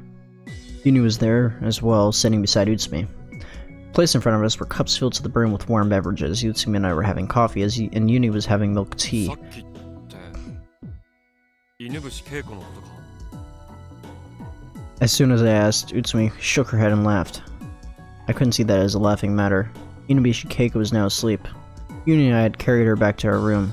The three of us had gathered here soon after. ねえ、聞いてもいい？ Yuni entered the talk どう hesitantly. してサトルはあの女の子のことを犬伏恵子って呼ぶの？彼女の名前は鈴影ほどりじゃないの？ I was puzzled over how to answer. As I searched for the right words, Utsumi spoke. その名前、ユニ君は誰から聞いたの？あの女の子が自分から教えてくれたんだ。 What? そう。 いい？ユニ君。あの子はね、 Oh. 乖離性同一性障害っていう病気にかかってるの。あの子の中には鈴影ほとりという名前のもう一人の自分がいるのよ。 Wait, but then why was Kokoro wondering if Kali found out about her being...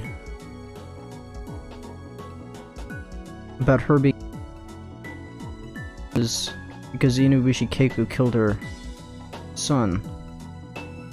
I'm getting confused, I'm getting jumbled.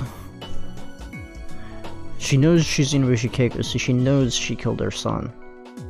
戸籍上の本名は犬伏恵子なんだけど。 I see, so that's how it is. There was no longer any doubt as to why that girl had two different names. Come to think of it, I should have been aware of it from the start. After all, that was the main reason why she was confined in Spia. After Utsumi's explanation, that was which... fact. まあ難しいこと言ってもわからないかもしれないわね。とにかく彼女は心を病んでしまっているのよ。ここにいるユキト君と同じように。 Deny it. Deny it. Deny it. Or should we confirm it? Fuck it. Nah. We're probably fucked up in the head. We don't know what's going on. I bet we have to be mentally ill to be here too, so... I couldn't help but nod. My heart felt like it was being eaten away. But here now was the first time I heard the specific name for it. Dissociative identity disorder. I turned to Utsumi again to confirm what I'd just heard. 多重人格になっちまったのか。ええ、 With that word. どうしてわかる？あなたが冬川心の名前を名乗ったからよ。 I had no recollection of that. But since Uni confirmed it too, it had to be true. Some time ago, I'd introduced myself as Fuyukawa Kokoro. ねえ、でもなんでサトルは心の名前を名乗ったりしたのかな？ The answer to that question was as follows. それがユキド君にとって最も都合が良かったからよ。精神の安定を図る上で冬川心という人格になり変わってしまうのが何よりも最適だと彼。 Utsumi answered Uni. Shutting my mouth, I listened to her story. It felt like they were talking about somebody else's problem. Even when they mentioned Yukido-kun, him and so forth, it felt like it had nothing to do with me. ねえユキド君。 Utsumi turned to me and こ spoke. れからいくつか質問するから正確に答えてね。まずこの名前に聞き覚えはない？眉住凛と、それからよもみ誠治。 They sound familiar. They do. ああ、知ってるよ。 I answered リン flustered. の方は俺が前に付き合ってた彼女で、よもぎさんの方は内海さんの。 I started.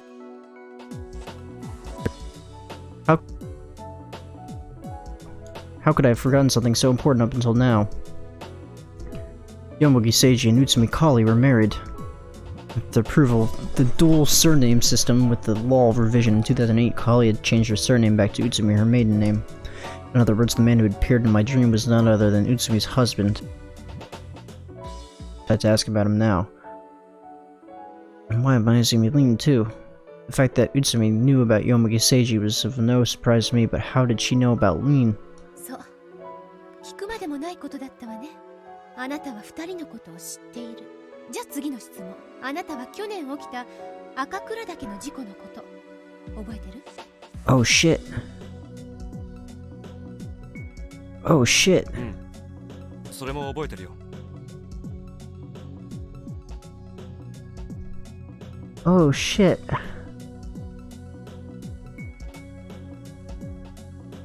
So I was kind of thinking that something was off.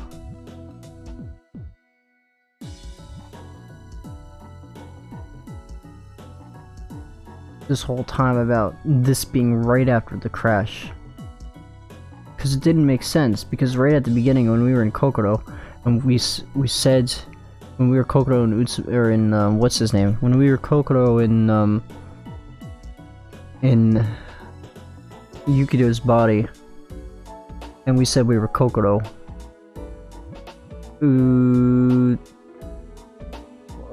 Kali reacted like taken aback, like she had heard the name Kokoro before, and the only way she could have heard that name before was the crash had been a year before. The question is, Satoru's never seen Uni before, so if Uni came from that first plane crash, where's he been for the last year? Where has he been for the last year, and why is he just showing up now? Second, why does he think the crash just happened? What the fuck? I am so confused. I am so confused. What the fuck is going on? At this point, Uni abruptly forced his way into the conversation. One thing I do know is that what's going on in the mountain? No, theory doesn't go boom. Theory was flawed in the first place, because I knew that in the first place. Theory doesn't go boom. It's possible that what happens here is the year after the crash. It's so possible. Somehow Uni, I don't know what he was doing for a year, but was doing something for a year, and things just happened.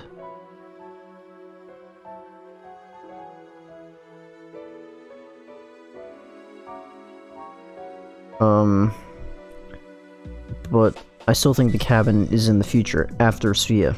I'm still 100% sure, because the injuries Uni's taken in Svea that appear in the cabin. Continuity seems to reflect that the cabin is after Svea. Anyways. ねえねえ、2人とも何の話してるの？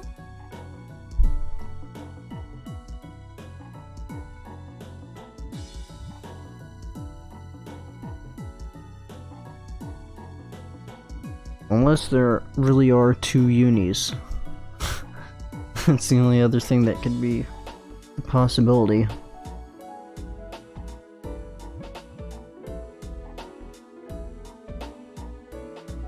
No, this has to be the same Uni. Because of the continuity. The scar on the forehead. Yeah, clones are twins, yes. Obviously, because they brought that up so many times.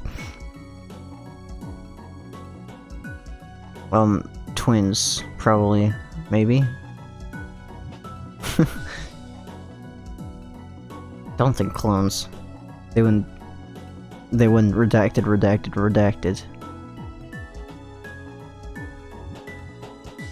Utsumi tilted her head in confusion. She gazed back at Uni with a bewildered look.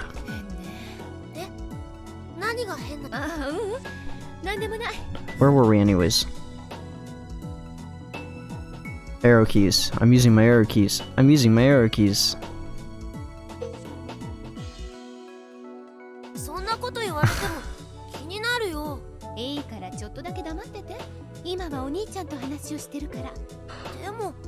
お願い。話なら後でちゃんと聞いてあげるから。 Uni pouted sulkily and shut his mouth. He took a sip of the milk tea and said. I looked back at Utsumi and continued. で、結局内海さんは何が言いたいんだ？わからないの？ If you put it like that, I guess. The HAL 18 accident. The ones on board, on the small passenger plane. よもぎ誠治、冬川心、眉住凛。この3人は去年の1月17日、赤倉岳の雪崩に巻き込まれて。ええ、そう。だから私は冬川さんや眉住さんのことを知ってるの。それからもちろんユニくんのことも。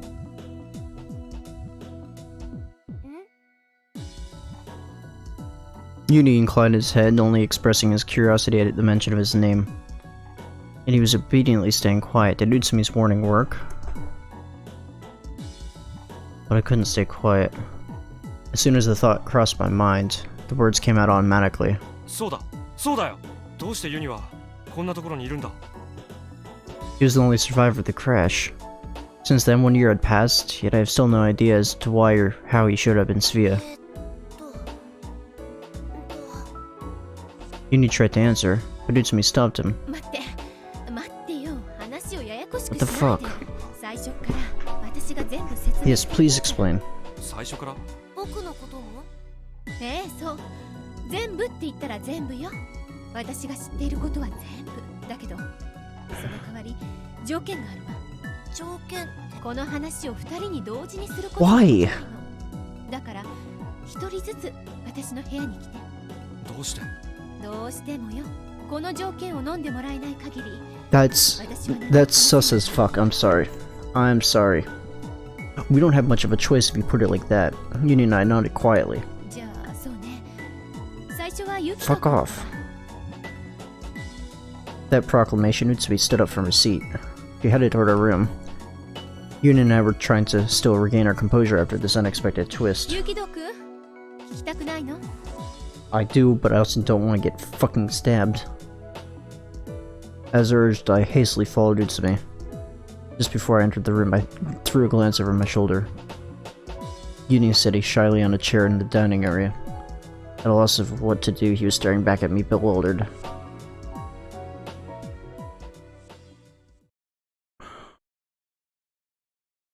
話を始める前に言っておきたいことがあるの。 And what is it? Utsumi took a seat on the どう bed. ぞ。 She urged me toward a nearby chair with a wave of her hand. I leaned against the chair in front of the 言ってお desk. きたいことって。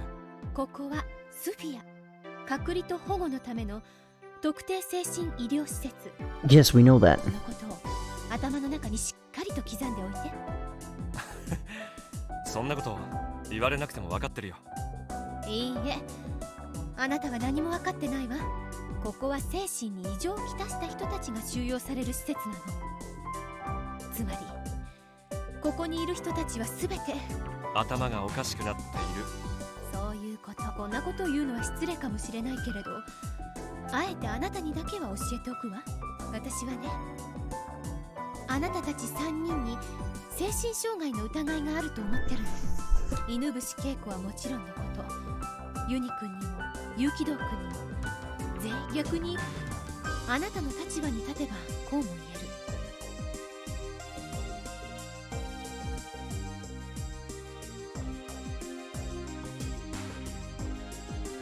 Wait a second. Wait just a second.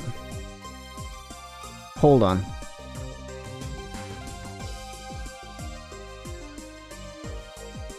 Am I going mad? Or did Utsumi act like she didn't know the name Unibushi Keiko before? Didn't she insist that we call her Hotori before? As Kokoro? I swear. Am I going insane? Am I going insane? Right from the start. Oh my gosh.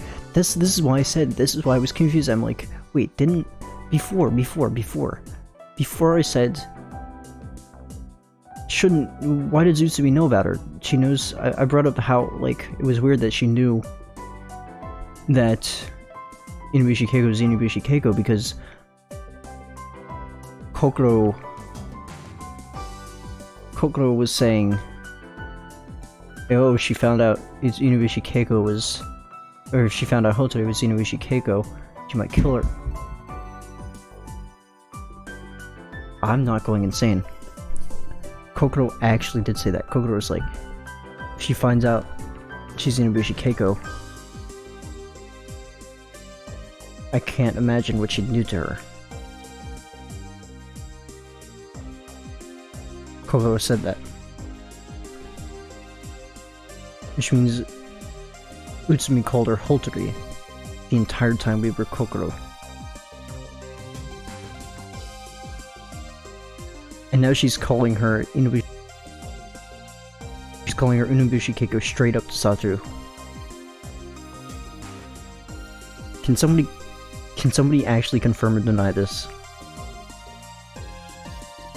Please, this has to do with my memory. I could go back and check if I wanted to, but I just want to make sure I want to make sure I don't need to check into Spia. I really want to make sure I don't need to check myself into Spia. Can somebody say confirm or deny in chat?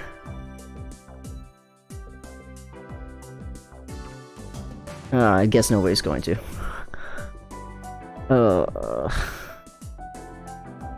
Well, I'm gonna check to make sure later. But I'm 100% convinced that this is fucked. Something is really fucked here. 私も含めてここにいる4人全員が精神疾患にかかっているという可能性もある。 And we have so much information. We're not. They just say it outright. Utsumi calling her Keiko, like, oh, yeah, she's Keiko. But I guess they expected a lot of people to forget that she called her Hotori all last route. Huh. Huh. Hmm. What the fuck is going on? It's not helpful that I'm going on 3 hours of sleep right now. Don't trust anyone. With Kokoro, it was follow your heart, and right now it's don't trust anyone. I don't trust you. Fuck off.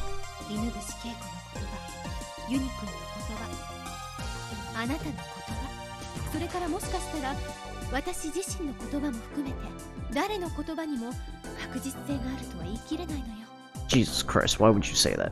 待ってくれ。内海さんが俺たちの言葉を信用できないのはよくわかる。だけど、どうして俺がユにあなたのことまで疑わなければならないんだ。第一、自分で自分のことを疑うように忠告するなんて変じゃないか？あくまでも先読みしたまでよ。先読み？あなたはいずれ私の言葉を疑うようになるわ。内海カーリーの精神も異常をきたしているのではないかって。そうしたらあなたは私の発する一言一言に対して疑問を抱くようになり、余計な詮索を始める。You know, is this game... I'm going insane. I need to check myself in the sphere.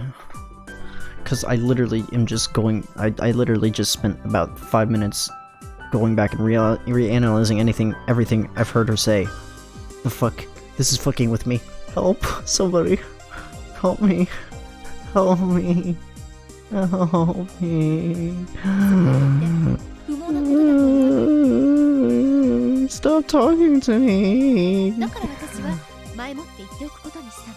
私の言っていること、これから告げることが必ずしも真実とは限らないってね。わかる？まあ、今はわからなくてもいいわ。とにかく繰り返すけど、ここでは誰の言うことも信じてはいけないの。みんながみんな嘘つきだと思ってもらえればそれでいい。嘘つきだから欺瞞に満ちた内容もしばしば口にするでしょう。けれどそのぐらいのことで取り乱したりしないで。当然のことだと思うぐらいのゆとりを持ってほしい。 Chat's having a great fun time laughing their ass off at me, not giving me anything to go off of. あなたには Thanks, chat. ほしいのよ。いい？これはあなたの精神機能を正常に保つ上でも極めて重要なことなの。受け入れてもらえるかしら。そうだな。文脈の示す内容自体は理解に苦しむが、結論としての忠告だけは素直に受け止めておくことにするよ。You know what? I'm not even gonna go back and check. I'm going to go with the assumption that Utsumi never said Inubushi Keiko last route. And instead called her Holter the entire last route. I'm going to go by that assumption. 俺はあなたの言うことを信じない。So if that wasn't the case, a bunch of people are going to be really frustrated every time I'm like, oh, she never called her Holter, or she never called her Inubushi Keiko last route. But I'm going with my gut. Because I don't think I'm insane. What we can do is play a funny game, see how many things I remembered incorrectly at the very end, and depending on how many things I've gotten completely fucked up, will determine whether or not I go to Sphere or not. Okay? Does that sound like a good plan? Sounds like a good plan to my sleep-deprived self. I'd love to check into Sphere right about now. Just toss me out a fucking window into that snow. Yes, please, do it. あなたは俺の言うことを信じない。お互いがお互いを疑い合うことによって初めて信頼関係が構築される。 Rot 13?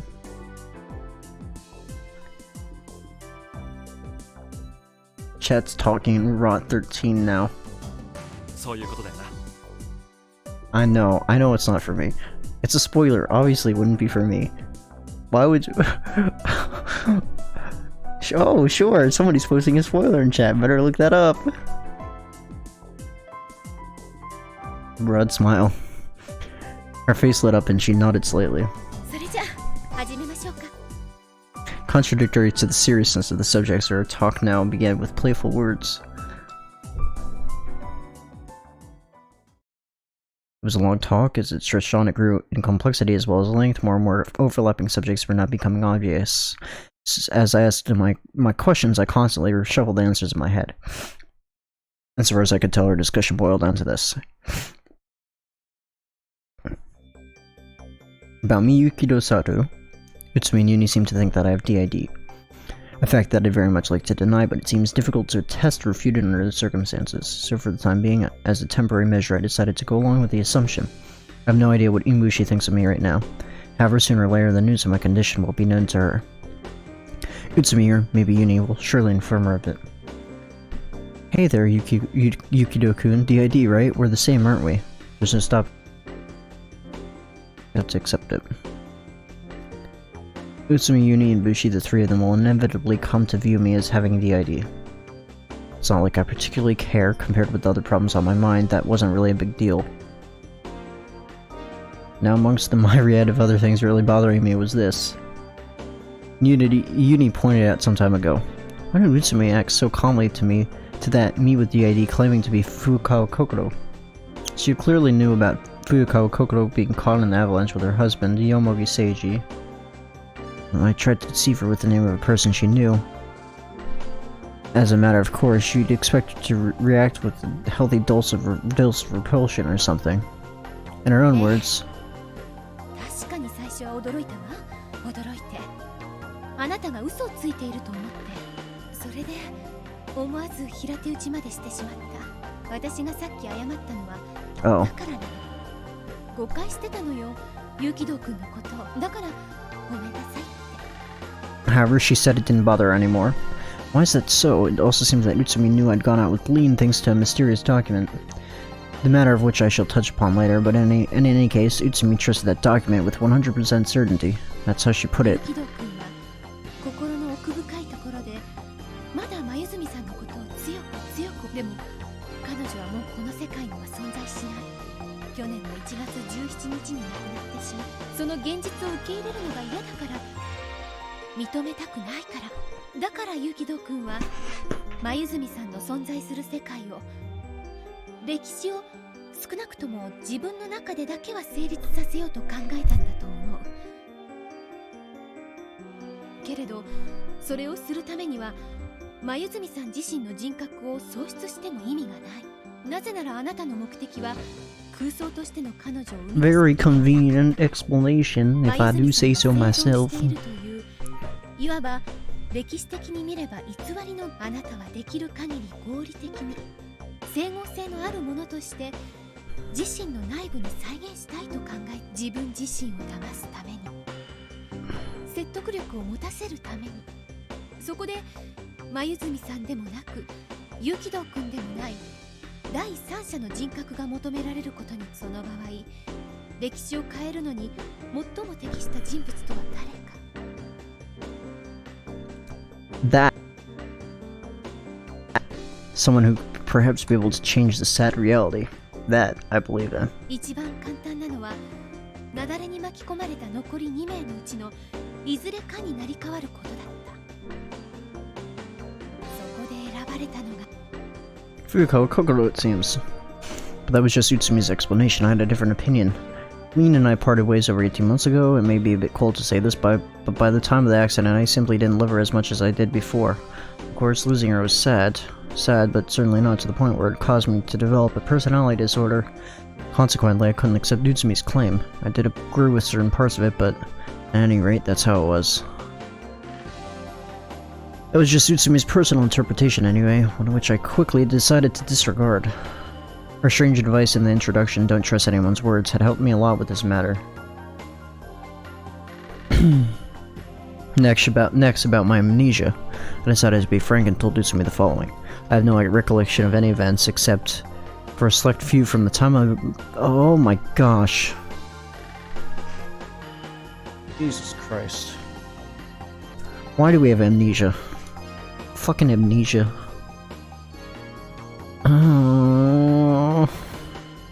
It's funny how the entire first Kokoro's route, we had no clue that this guy has amnesia.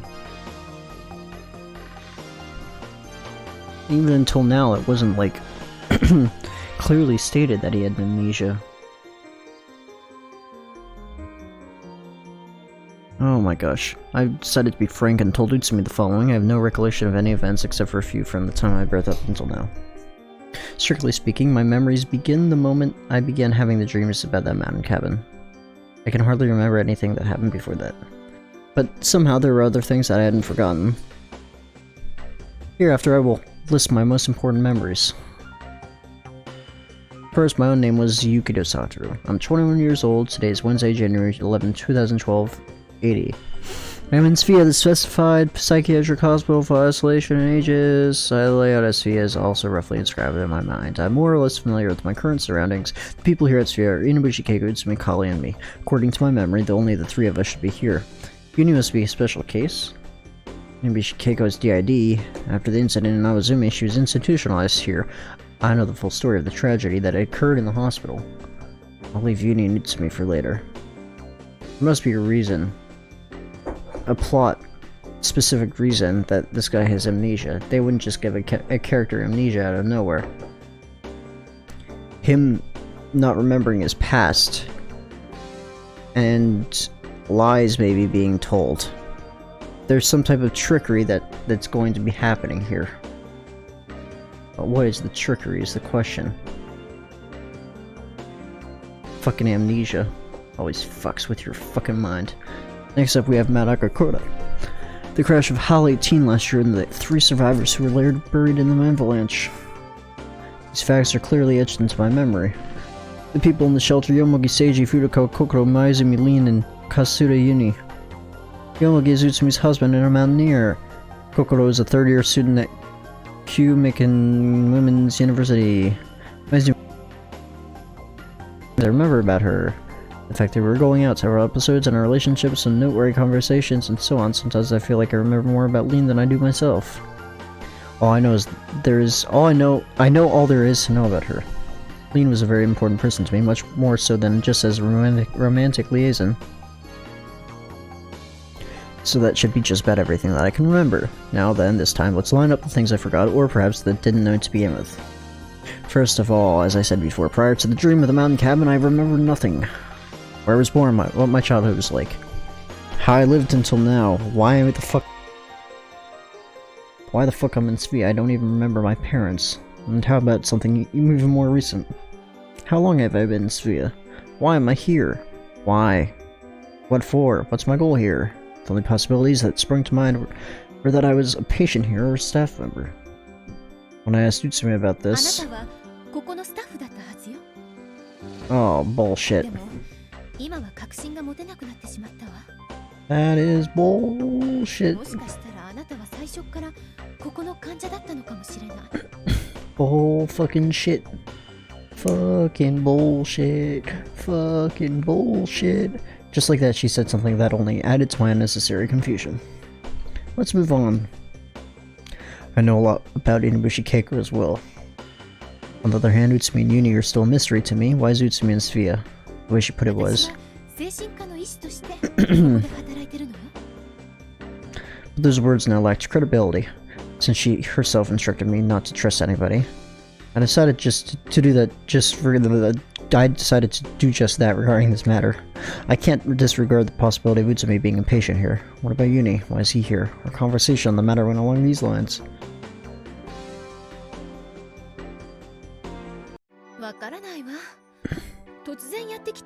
Oh, what the fuck? Fuck off, you bitch. What, he'd arrive in a fucking package with a bow tied on it? Open here? そんなバカな。この施設は部外者が簡単に出入りできるような構造にはなってないんだぞ。知ってるわよ。でもしょうがないじゃない。いたんだもの。That's totally absurd. This reminds me of another visual novel. This isn't as much of a spoiler, but since it's not really a spoiler, it kind of reminds me of Canon. And if you've read Canon, you'll know what I'm talking about, hopefully. Or if you've watched it. Strange occurrences like this. If you haven't read Canon, it's not really a spoiler, until you know it's a spoiler. Utsumi seemed to think so as well.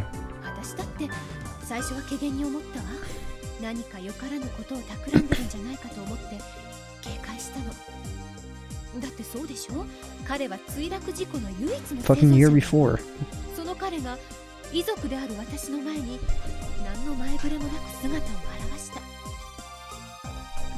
I'm inclined to agree.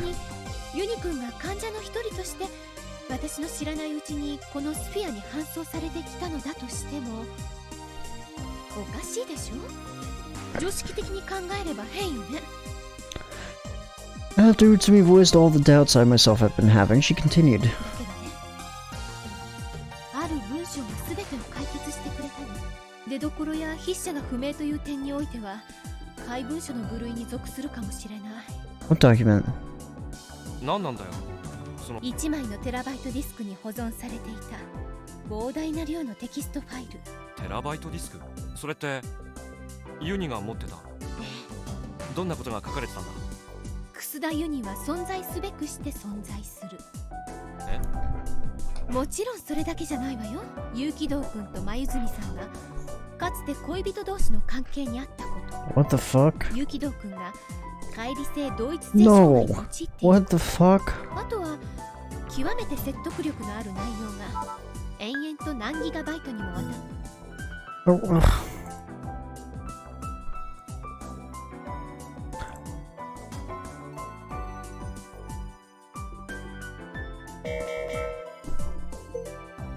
Are we on fucking Rokenjima? Why are we on Rokenjima? Why are we on Rokenjima? Please, somebody tell me.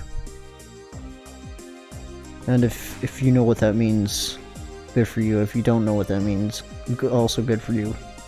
私だけ、もしくはユニ君だけしか知り得ないようなことが克明に詳細にわたって綴られていたの。場合によってはご丁寧に動画データまでもが添付されていることもあって、だから私は信じることにしたのよ。信じざるを得なかったといった What the fuck is going on? How can this be the past? 誰が書いたもそんなのは些細なことよ。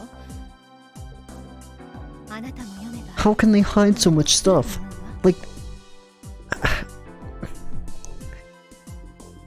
This is more fucking complicated than I could have imagined. This is fucking insane.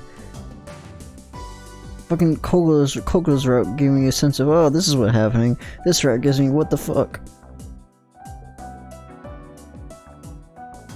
I fucking knew none of this shit. What the fuck is going on? Sorry, I'm having a mental breakdown right now.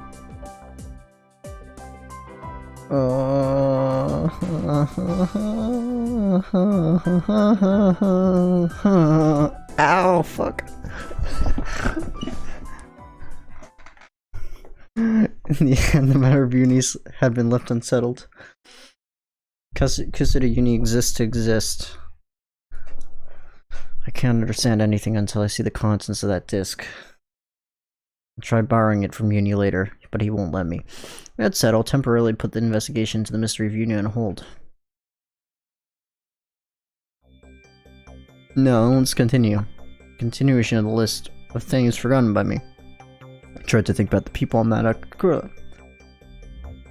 There were so many things related to Kokoro and Yomogi that I didn't know, which was reasonable. I could only remember them as victims caught in an avalanche along with Lean. Well, come to think of it, I can't really say that I remember everything about Lean either. I remember a lot from when we were dating, but I'd forgotten something quite important. Namely, the beginning and the end. In other words, how and why we started dating and why we broke up. No matter how hard I tried, I couldn't remember. Have we really gone out? Doubt it even that. However, I can't remember what I can't remember. Decided be better to give up on that line of thought. I agree. That was roughly all the content of my memories. Incomprehensible indeed. There seemed to be no rhyme or reason as to what I remembered and what I'd forgotten.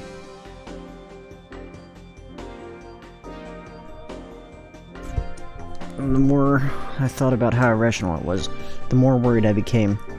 Utsumi had this to say. 確かに一般的な記憶障害とは明らかに異なるわね。私もあなたのような症例は見たことがないからよ。でももしかしたら今のあなたという存在は有機ドックの中に生まれた Oh no. 最も新しい別の人格なのかもしれない。 Jeez, Louise. そう考えてみれば過去の記憶がないことについても説明できるでしょ。 BW 断片的に覚えている部分があるのは has made an それ appearance がユ again. キド君本人の記憶と直接リンクしているからなんじゃないかしら。あなたがこのスフィアで目覚めたのは確か今から1時間半ぐらい前だったわよね。だとしたらユキド君、今のあなたは90分前に初めてこの世界に産声を上げた特殊な存在なのかもしれない。 I'm too smart to be a special existence that gave its first birth a mere 90 minutes ago. もちろん可能性の一つとして Not really. My personality was born 90 minutes ago? Wouldn't that mean that I didn't exist before? That's nonsense, it couldn't be. I was about to lose my temper and started thinking about how I'd prove her wrong even if it cost me my life. But to my regret and dismay, I could find no words to object to her statement. Surely imply the need for mystery. But nevertheless, I can't just accept her reasoning. I most certainly have a past and a history. I might have had no basis for it right then, but I certainly felt a strong need to persuade myself of this. And so our talk ended. Utsumi also summed up the events that happened today for me. Up until this evening, it had just been another calm, ordinary day, and everything proceeding as usual. And then just after 4 PM, during the raging blizzard, a bolt of lightning had struck Sophia's clock tower. Of course, since Utsumi didn't go outside, she couldn't say she witnessed the scene firsthand. But since she had experienced the sound of lightning hitting the tower, the shock that followed, and the flash from the other side of the window. Incidentally, at the same time, Utsumi had also witnessed a far more shocking scene. As the lightning bolt struck, Utsumi was in the living area looking outside the window. In the darkness, a pale flash illuminated the surroundings. At that moment, at that exact instant, like an angel. I fell from the clock tower alongside that bolt of lightning. The living area's window looked out into the roofless terrace. The terrace was covered with a layer of snow about a meter thick. That snow had acted as a cushion, aiding my escape from death. Utsumi dug me out of the snow and carried me to the bedroom I woke up in. At that time, needless to say, I was unconscious. Around 5 p.m., what was mentioned before, Utsumi found Uni inside Sophia. The discovery took place in one of the rooms supposedly vacant until then. She hadn't heard an odd noise and opened up the door to find a lone boy crouching on the floor. Utsumi was bewildered why Kusida Uni here. She was puzzled, feeling something akin to fear, so she didn't try to talk to him. Around 8 p.m., Utsumi visited my room to check up on me. Utsumi said I introduced myself as Fukawa Kokoro then. That, combined with Uni's sudden and unexplained appearance, caused her to suddenly lash out. She slapped me, yelled stop messing around, and left the room. According to Uni, I looked in the mirror and went berserk. Utsumi heard the scream, rushed in, and injected me with a sedative. Just like Inbushi's short while ago, I fell asleep in an instant. Utsumi and Uni then read through the contents of the mysterious terabyte disk. Fucking terabyte disk returns, you're right. Then around 9 p.m., I opened up my eyes as a me, an existence with the consciousness of Yukido Satoru. Since I'd remembered everything from that point on, there was no need for it to continue. Thus, Utsumi's long story ended. After listening to it, I felt very refreshed. Of course, there was still a mountain of things I didn't understand, but the things I didn't understand and the things I did understand, for me, being able to make that distinction felt like a huge leap forward. これで私の知っていることは全て話したわ。さあ、次はユニくんの番ね。 Let me fucking ユニくんを listen. 呼んできてくれる? Utsumi stood up and walked to the door. She put her hand on the doorknob. I too stepped up from my chair, but I stopped just before leaving the room. There was still something bothering me. Both things are bothering me. But I guess you could say the clock tower is bothering me. 最後に一つだけ聞いてもいいか？どうぞ。俺はどうして時計台なんかに登ったりしたのかな？そのことも覚えてないの？あ、じゃあなぜ時計台から落ちてしまったのかも。わからない。そう。内海さん、何か知ってるのか？いいえ、あなたを最後に見かけたのは確か3時半を回った頃だったかしら。階段を降りていく後ろ姿がリビングの方から。階段を降りた？何か思い出した？いや。I shook my head, my mouth slackening into a self-derisive grin. さあ、これでもう十分ユニくんを呼んできてちょうだい。助かったよ。いろいろ教えてくれて。Expressing my gratitude from the bottom of my heart, I left the room. あ、そうだ。Just as I stepped into the living area, I heard a voice call out to me again. I turned around to see Utsumi on the other side of the open door where I'd last seen her. ユキドくん、悪いんだけど、ダイニングテーブルにあるコーヒーカップ、片付けておいてもらえる？ No. Her gentle smile calmed my mind immediately. There truly is a soothing force that transcends all reason within the smile of a beautiful woman. I returned her smile. Her smile broadened even further. An ordinary exchange of ordinary words and courtesies. Right now, even ordinary words like these feel so incredibly precious to me. I headed toward the kitchen on steps as light as a feather. Uni sighed, sounding tired. Resting his chin in his hands, he looked at me with drowsy eyes from across the table. 何話してたの？まあ、いろいろとな。内海さん、部屋で待ってるみたいだぞ。お前のことを呼んでこいって。わかった。 Without lackadaisical answer, Uni left his seat. Swaying on his feet like a drunk, he headed toward Utsumi's room. After I watched him go, 片付けますか。I lifted the 3 cups left on the table with 3 of my fingers. Cups in hand, I walked toward the sink. The hold my 3 fingers had on the handles was rather precarious. Just as I tried to get a better grip, the cup slipped right out of my hand.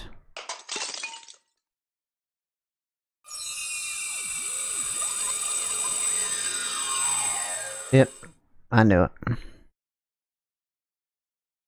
ああ、やってしまった。Shimata. Ah, Shimata. Just that reaction. Ah, fuck it.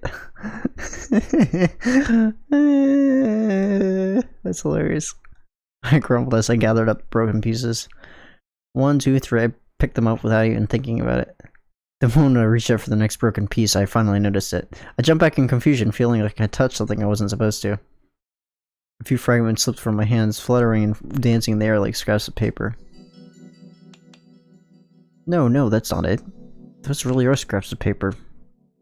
Tiny characters were squeezed onto each scrap. I could tell at a glance it was a newspaper. I should have recognized the newspaper scraps for what they were, but for some reason I mistaken them for something else. To put it precisely, I was convinced they were pieces of the broken cups. Because up until now, there really had been cups in my hand. And yet, like magic, they'd suddenly transformed into newspaper. Still reeling from the shock, I almost forgot to breathe altogether. The man standing beside me spoke. It's Yomogi. The man in that dream. Why was he here? The answer's obvious. I guess my consciousness had once again been pulled into the dream world.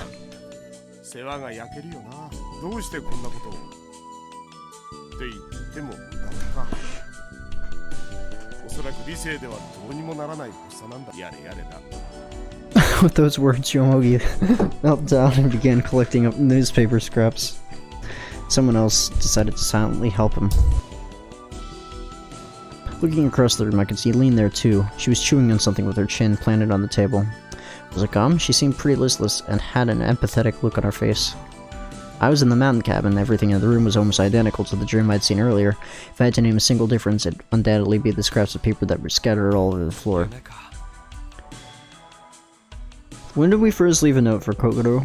That's my question, because it feels like it was pretty soon. So perhaps this is a different personality, somebody that doesn't leave notes. Yomogi turned around, still kneeling on the floor and grumbling as he picked up the scraps. Yeah, Remember how I talked about continuity before? About how if something happens sometime, it can't... Like if you see someone get a scar, and then you see them in another sequence with that scar, the sequence that you see them with that scar has to be after the sequence that you saw them getting the scar. It's impossible for it to be before, because you can't watch somebody get a scar after they've already had it.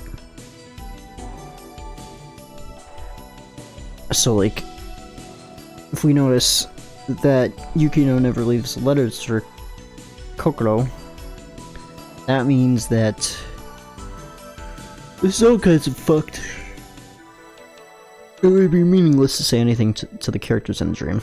Waving my hands in a gesture of please keep it up, I headed over to the cabin window. The scar cannot be before. There was a blizzard outside.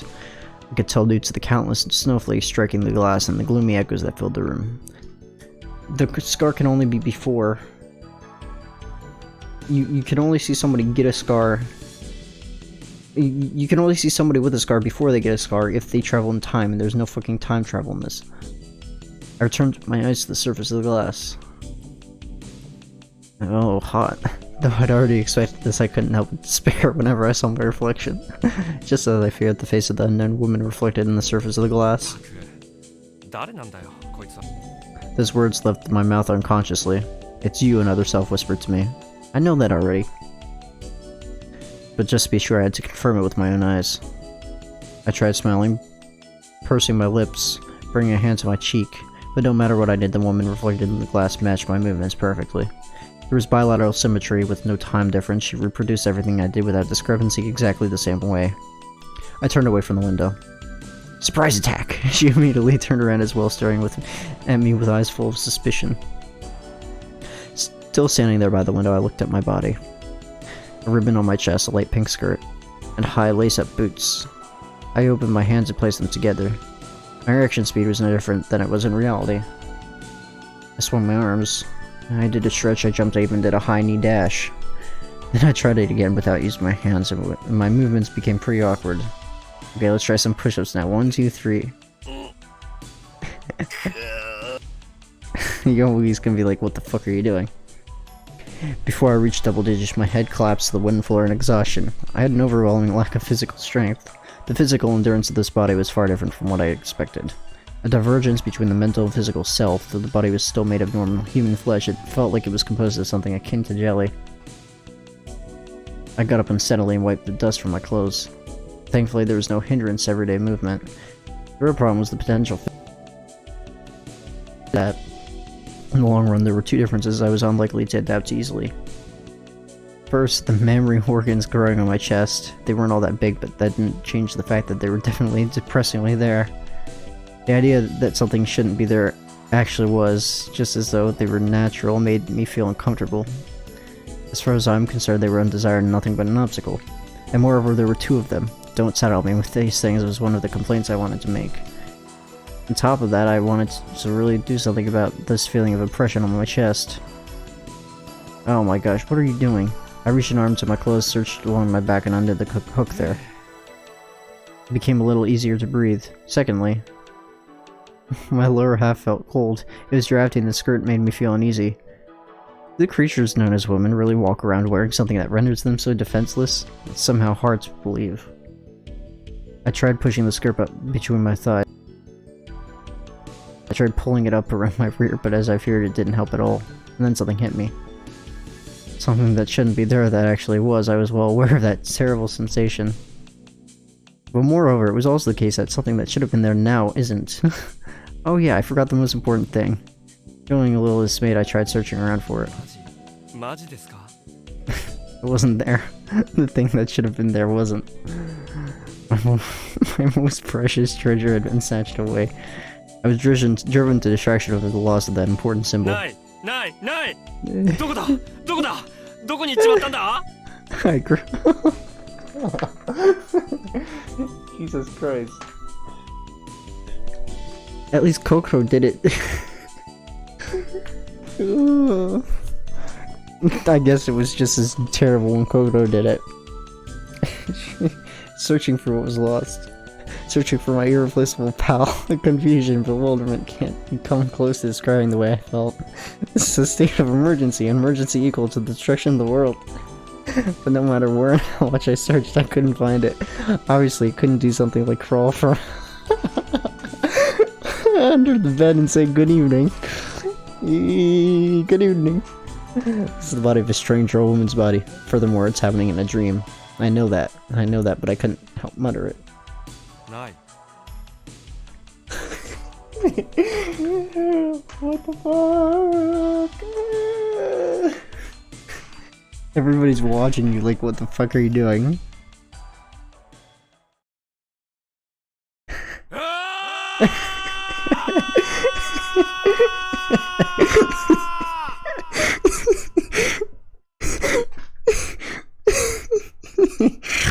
What the fuck? なんでなんでなんでないんだ Holy shit! What the fuck?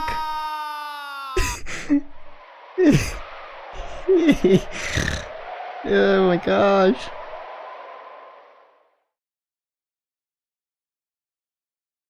My eyes bore into me, so I whirled around. 3 acres stood in front of the table. And the avalanche happened. Their mouths hung wide open. As they stared straight at me. The cigarette dropped from Yobugi's lips. I can't. And his glasses were slipping down. around Lean's mouth through the remnants of a popped bubblegum bubble. I looked down.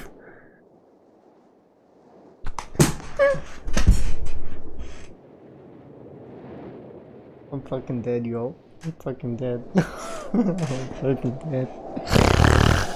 Ooh.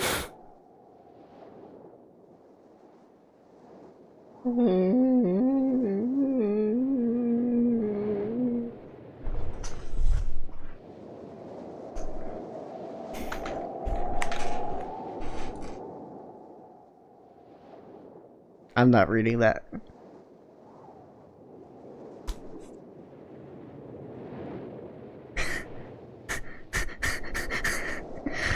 I slowly adjust the position of my hands instead of tossing up my skirt as I did. まあ、あれですよ。ほら、かゆかったかな。Oh my gosh! No, you just made it worse. You just made it worse. What the fuck are you doing? Kill me. Fucking kill me. This is painful. I didn't think this was gonna be worse than Kokoro, but here we are, and it is. Fucking. かゆい？あ、窓の外に雪んこが。I immediately ran away seeking refuge in the base. Itchy. Oh my gosh. God damn. She just implied that she had an STD too. But Snow Fairy, fucking Snow Fairy, what the fuck? Kill me. But I can't help but be amazed that the oldest trick in the book actually worked. For the rectangular opening above the ladder, I could hear the sound of whispering voices. I could just about make out what they were saying. ベッドかどこかに縛り付けといた方がいい。このままじゃ何されるか分かんない。ほっとけばいいんじゃないの？別に危害を加えるわけでもないんだし。Listening attentively, I started to think, this is so stupid. What the hell am I doing? This is a dream, right? It's not real. So why'd I get embarrassed and hide down here? Well, it was true that I had lost my beloved symbol. It was nothing to mourn over. I decided to accept this phenomenon in manly fashion. But then, what if this world wasn't a dream? Both Svi and this cabin, it's the possibility that both could be real is unimaginable, right? I shook my head and quickly tossed that idea aside. After climbing the ladder, I stealthily peeked up at the first floor.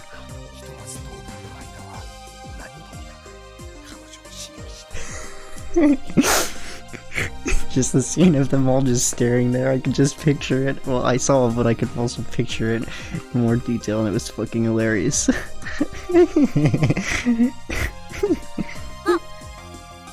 Uni was the first to notice me after I poked my head out. With the tip of one finger, Uni prodded at Yomogi, then turned to face me. どこに行ってたんだい？突然姿を消しちまったもんだから探したよ。Bullshit. That tone of voice was so forced. It's a bit hard to hide in this place, the basement storeroom comprised of the only other floor. そんなところに隠れてないで。ほら、上がってこいよ。みんな君のことを待ってたんだぞ。Yomogi spread his arms wide, trying to look welcoming. Uni was looking this way, his lips first, in a sour expression.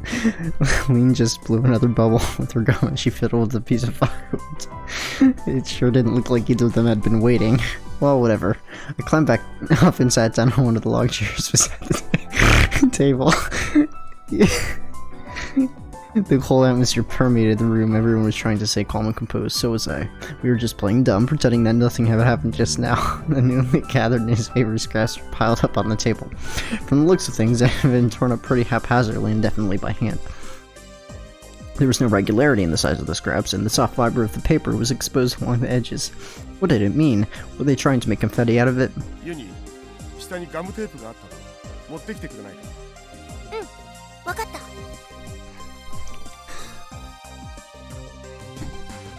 Uni disappeared down the ladder. さて、君にも手伝ってもらおうかな。Isn't this right about the time where I explained I have DID? Yomogi sat in front of me as I spoke. ジグソーパズルだよ。ジグソーパズル？ここに積まれた新聞紙を元通りに復元するんだ。なぜ？君がこの新聞紙を破いたという。俺が破いた？そうだよ。問い返すところを見ると覚えていないようだ。ああ、答える必要はない。こんな問答を繰り返しても無意味だ。とにかく君はここに書かれている記事を見るなり前後不覚に陥ってしまった。叫んで暴れてこいつをビリビリにし。Is this supposed to be so funny? This whole situation? この山はそうして生まれた。 I'm losing my shit over here. もちろん納得してくれなんて言わない。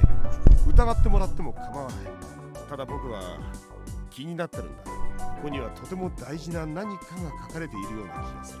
君の精神を極限状態へと追い詰めることが何か。どうか手伝ってもらえないだろうか。 There was no reason to refuse. Besides, like Yomogi, I wanted to know why the newspaper was torn up. しょうがねえな。どっから手つけりゃいいんだ？ As Yomogi nodded with a small smile, he spread out the mountain of paper.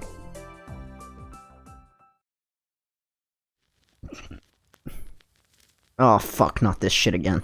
Fucking candle. Fuck off. Fuck off with this shit.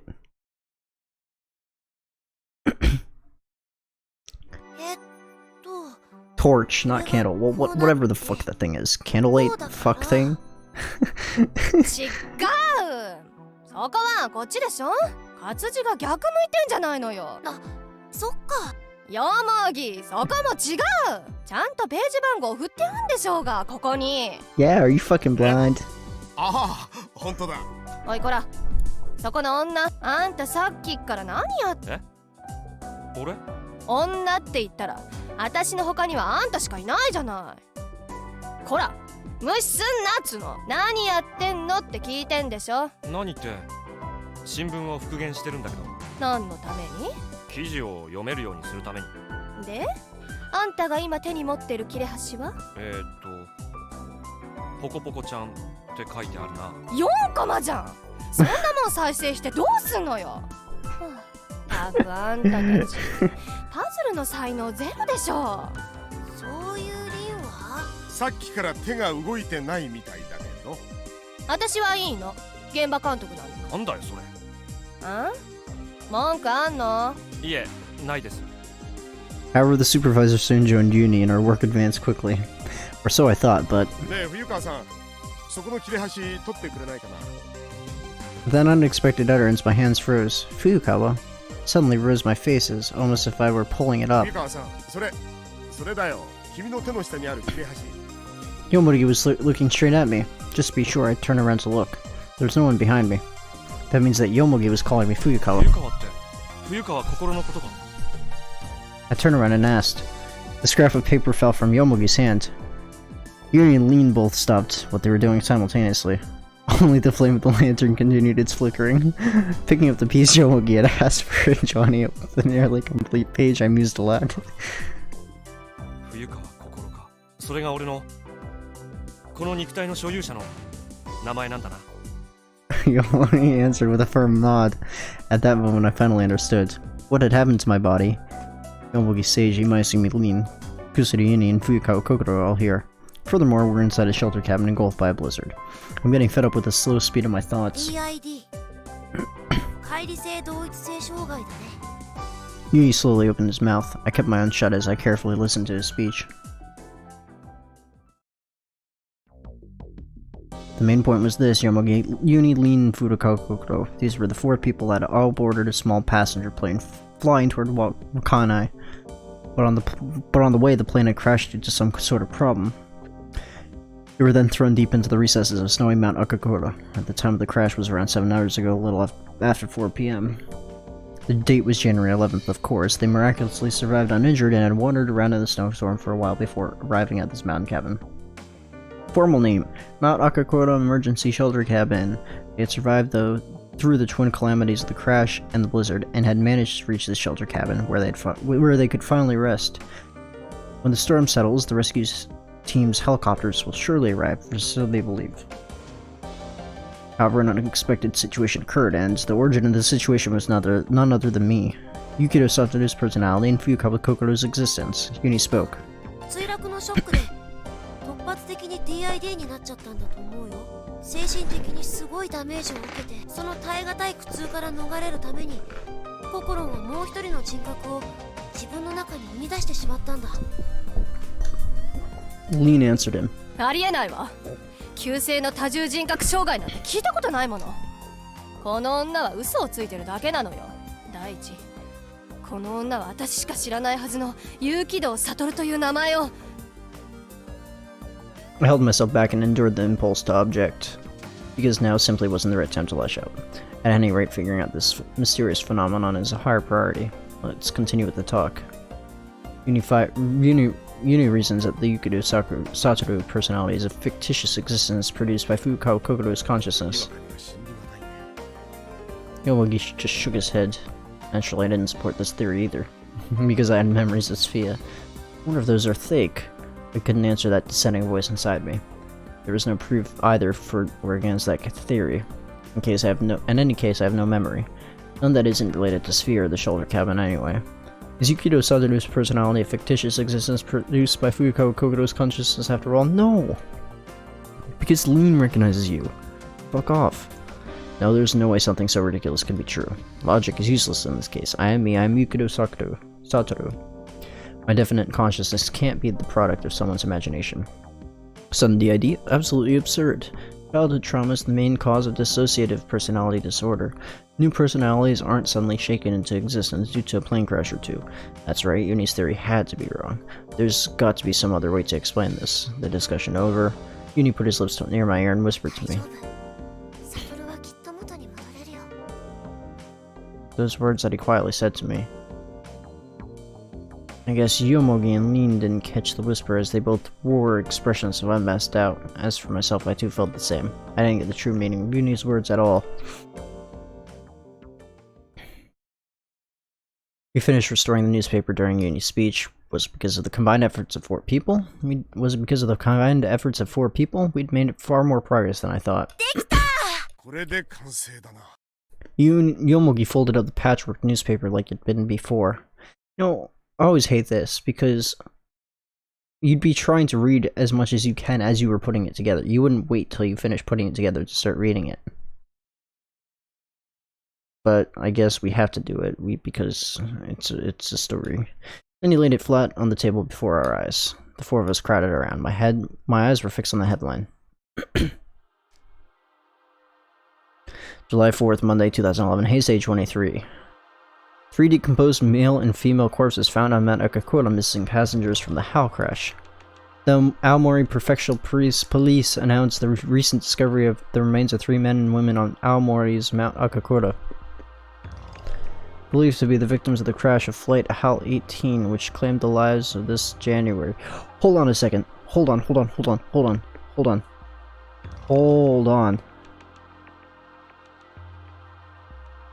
Isn't Sphia on an island?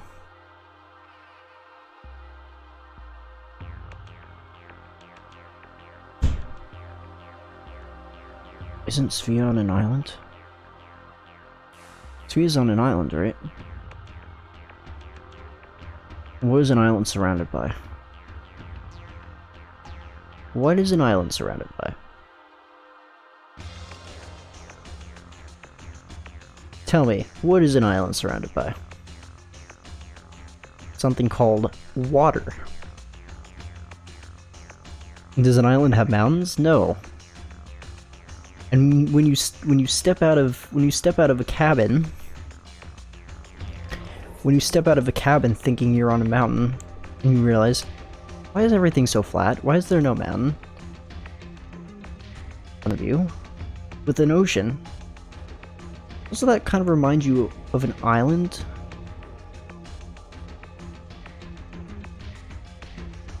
Doesn't that remind you of an island?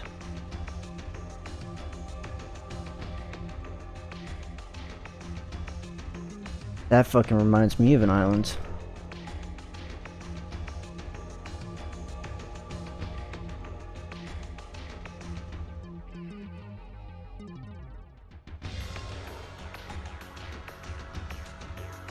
This cabin is on the same island as Sphia. It's not on the fucking mountain. It's on the same island as Sphia. That's why there's fucking ocean right in front of us. But how did we go from thinking it was on a mountain, from walking all that way the same direction, to finding ocean in front of us? That's my question.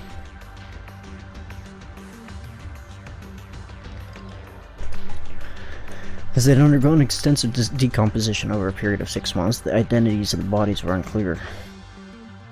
But they're assumed to be the last 3 unaccounted for among the missing passengers and crew members on HAL 18. The bodies were discovered 1 kilometer east of the Mount Akakura shelter cabin. Thanks, Tuna Salad. Love you too. It had been confirmed that the 3 received a large number of lacerations, believed to have been caused by an avalanche which they were caught in soon after surviving the crash. However, due to the bodies of the victims being discovered away from the route down the mountain, the Aomori Prefectural Police investigation into the day of their death will continue. According to the Aomori Weather Observation Department, an avalanche affecting Mount Akakura and its surroundings area occurred on January 17, 2011, around 6:53.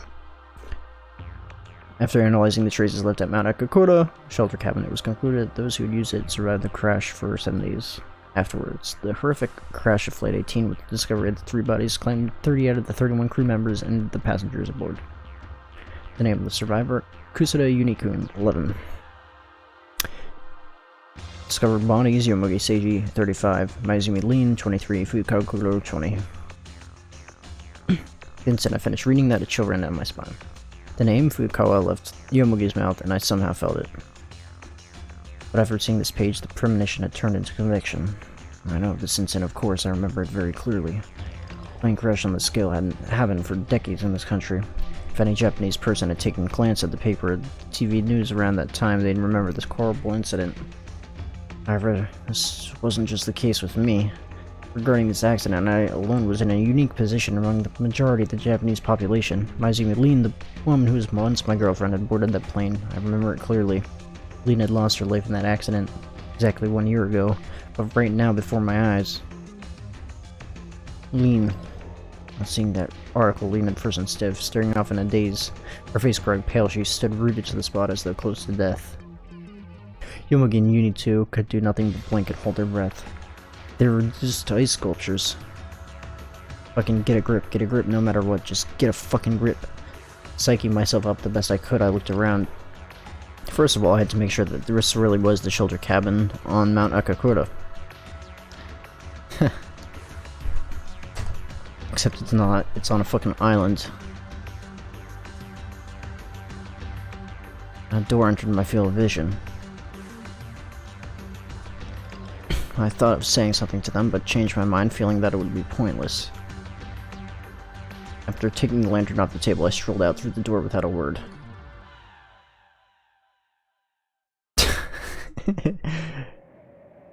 Outside was the blizzard. Fucking just go outside in the blizzard. Sure. Why not?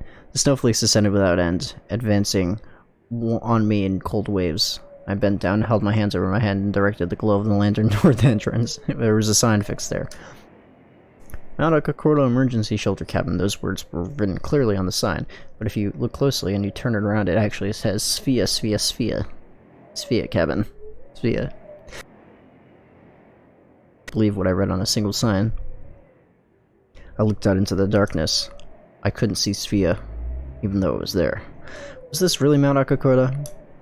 I felt as if it was true shape were concealed, hidden on the other side of that darkness. I boldly threw myself into the snowfield.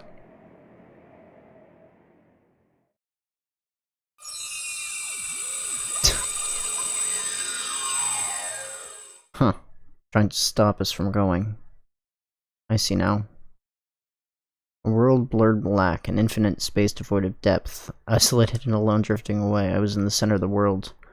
Oh shit. This is where Kokoro fucking got us drowned. That's right. Somebody tried killing us here. The vastness of space with me at its origin, extending away at a near light speed. There was no gravity, therefore I couldn't tell if one axis was from another. I couldn't tell one axis from another. Silver particles flowed smoothly through space in a stream. I tried to catch them. But my body didn't move the way I wanted it to. I tried to breathe. A large quantity of some foreign substance flowed into my trachea. It's called fucking water. Thank you.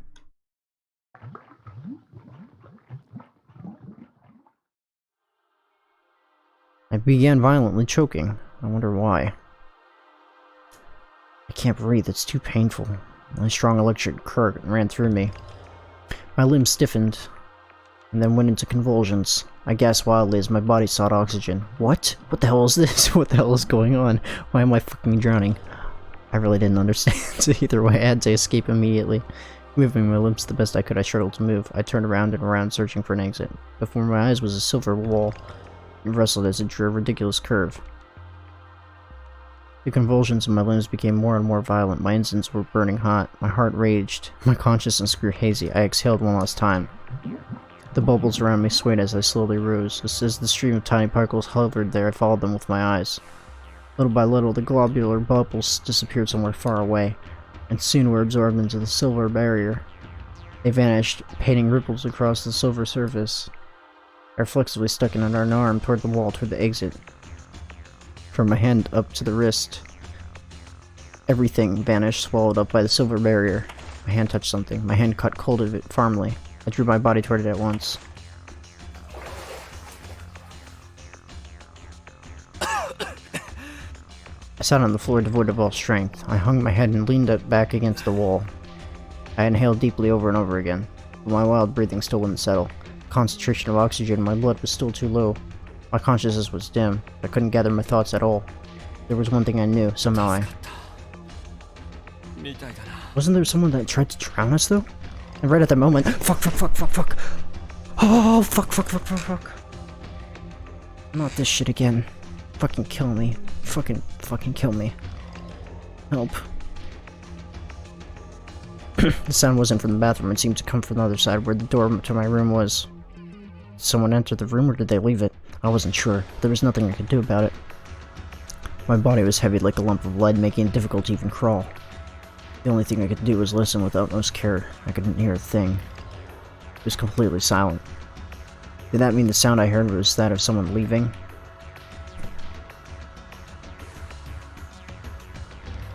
In my current hazy state of consciousness, even coming to such a simple conclusion took a considerable amount of time. One way or another, at least my breathing had finally returned to normal. My pulse had steadied as well. Only the inside of my head felt still blurred, as though a mist had enfolded it. I tried taking another look around the room. I was in a bathroom in Svea. I didn't know whose room it was. My surroundings were engulfed in a pure white stream. I stole a glance into the bathtub, but to my right it was filled with hot water. It seemed to be the source of the steam saturating the air. I came back to my original world. Back from the world, the dreams, the real world. I looked down at my body. It was definitely male. A body I was familiar with. However, one thing about it was different from usual. My whole body was soaking wet. Why? Nothing much to think too deeply about. I'd nearly just drowned in the bathtub to my right. Thinking about what happened earlier, it seemed like I'd been sinking into the water head first. But I didn't know why or how things ended up like that. The memories I had of being in Svea had stopped around the time I dropped the coats in the kitchen. I remember nothing of what happened in Svea from then on. Naturally, I had no memories of filling the bathtub with water and diving into it with my clothes still on. Someone tried drowning you, dude. DID? Was my body controlled by another personality during that time? Moreover, headfirst, upside down in the bathroom? Did I fall over? Or... I recall the sound of the door I just heard. If that was the sound of someone going out, it means that person was close by while I was drowning. If they were outside the bathroom, there's no way they wouldn't have noticed that something was amiss from my frantic struggling. Normally, one would at least check to see what happens. Leaving the room without a world, it's too unnatural. Something must have happened. I felt a vague sense of unease.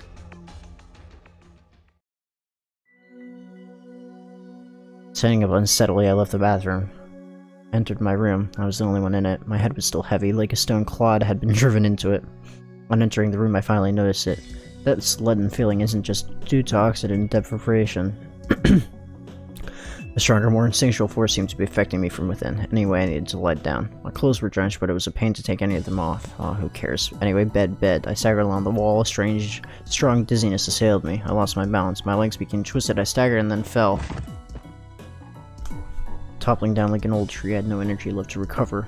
Drowsiness hit me the instant I landed. Sleepiness of an intensity that I couldn't fight with the strength nor will. Consciousness faded, disappearing. I was falling into a bottomless quagmire.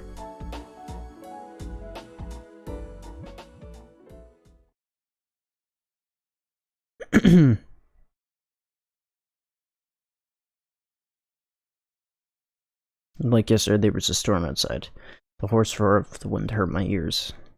The sound filled me up with a terrible melancholy. But to stay as far away from the windows as possible, I was now sitting close to the door. But that didn't even bring me any peace of mind. The sound of the blizzard filled every nook and cranny of the room.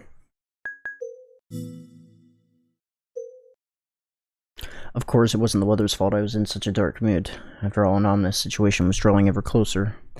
And here it was in the midst of it all. One could easily figure out, or argue, that feeling depressed was natural. There was just too much to think about. My brain couldn't operate fast enough to process everything. I'd never considered once giving up. Gathering my thoughts, I slowly went over my endless list of worries and troubles. I reveled with that mountain of challenges for 4 hours. I hadn't stopped thinking since waking up, and as my thoughts finally took shape, I somehow noticed a means of escape. Before I describe it, I'll sort out the situation first. The various problems I'm facing can roughly be classified into 4 categories. 1. The shelter cabin. 2. My sense of DID in Svea. 3. My amnesia. 4. My near drowning in the bathtub last night. Now let's go down each thought path in order. The shelter cabin. Until yesterday I was convinced that everything that happened in the shelter cabin was just a dream, but it's different now. I no longer think that's the case. Perhaps the things happening there are truly taking place in the real world. Though I have no basis for this. It's highly detailed and well-constructed reality where I directly feel cold and pain and so on and so on. I can easily make those simple claims, but that doesn't mean they're evidence that reality exists. Defining reality in fiction is an awfully hard thing to do to begin with, then why did I come to think that it wasn't a dream? That's because I found another way to explain it. Let's begin from the conclusion. I definitely think I simultaneously experienced a time jump and a personality exchange phenomenon.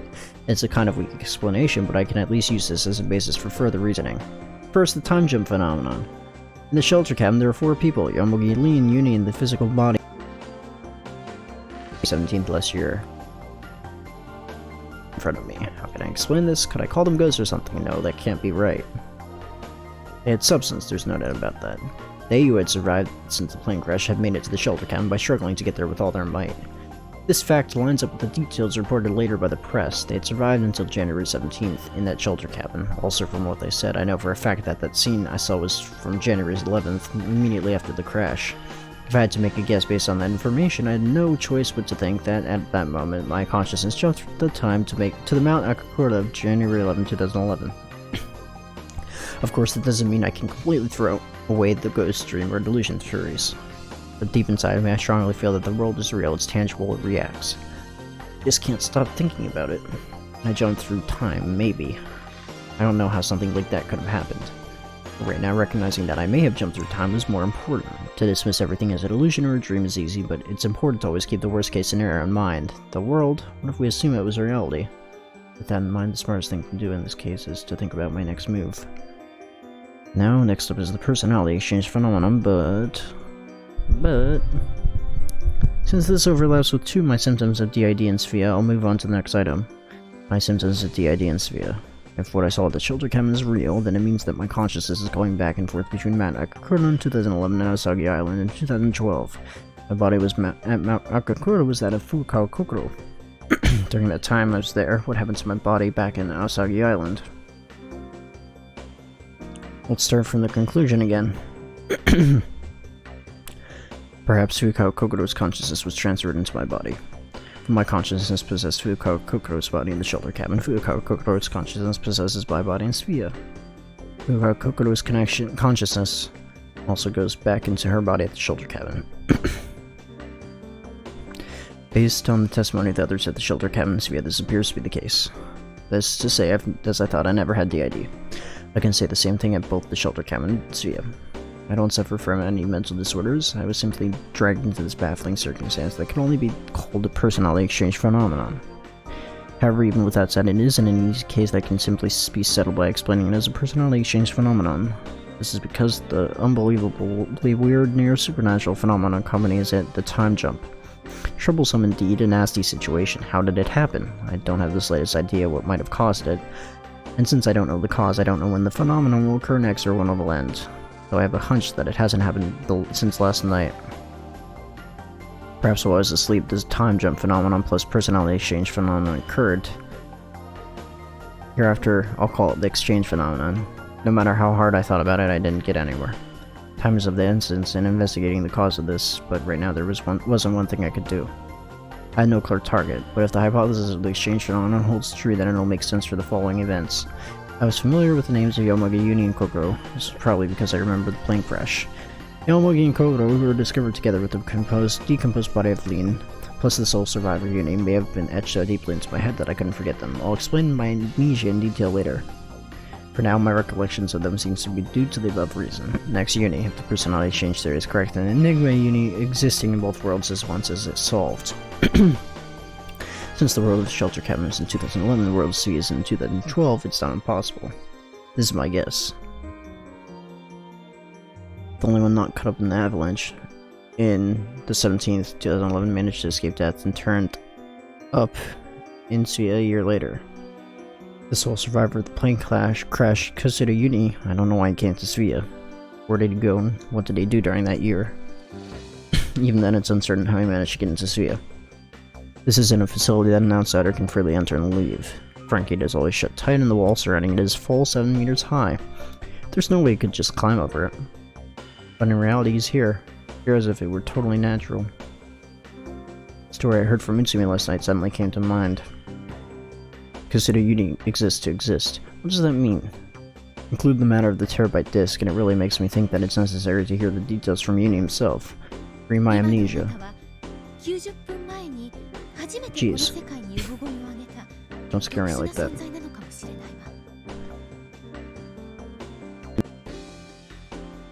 Satoru had DID.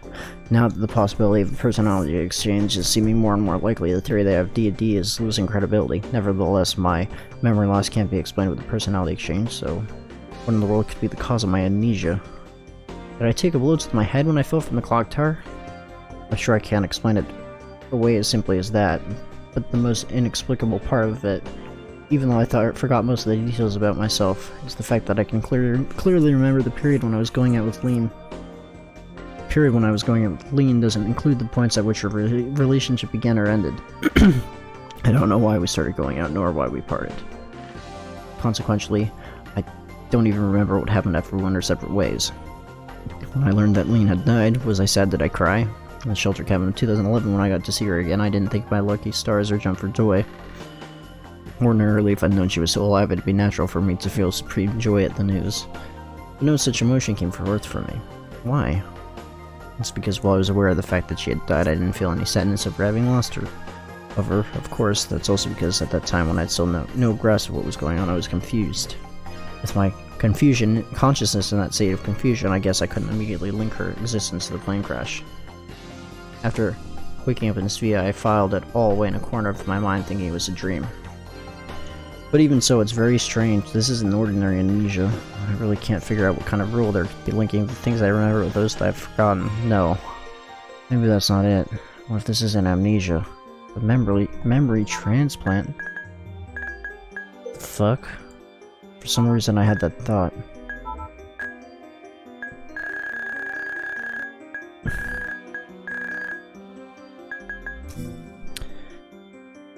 Difference between the two are as follows. Suppose that a given entity, X, has a contiguous memory.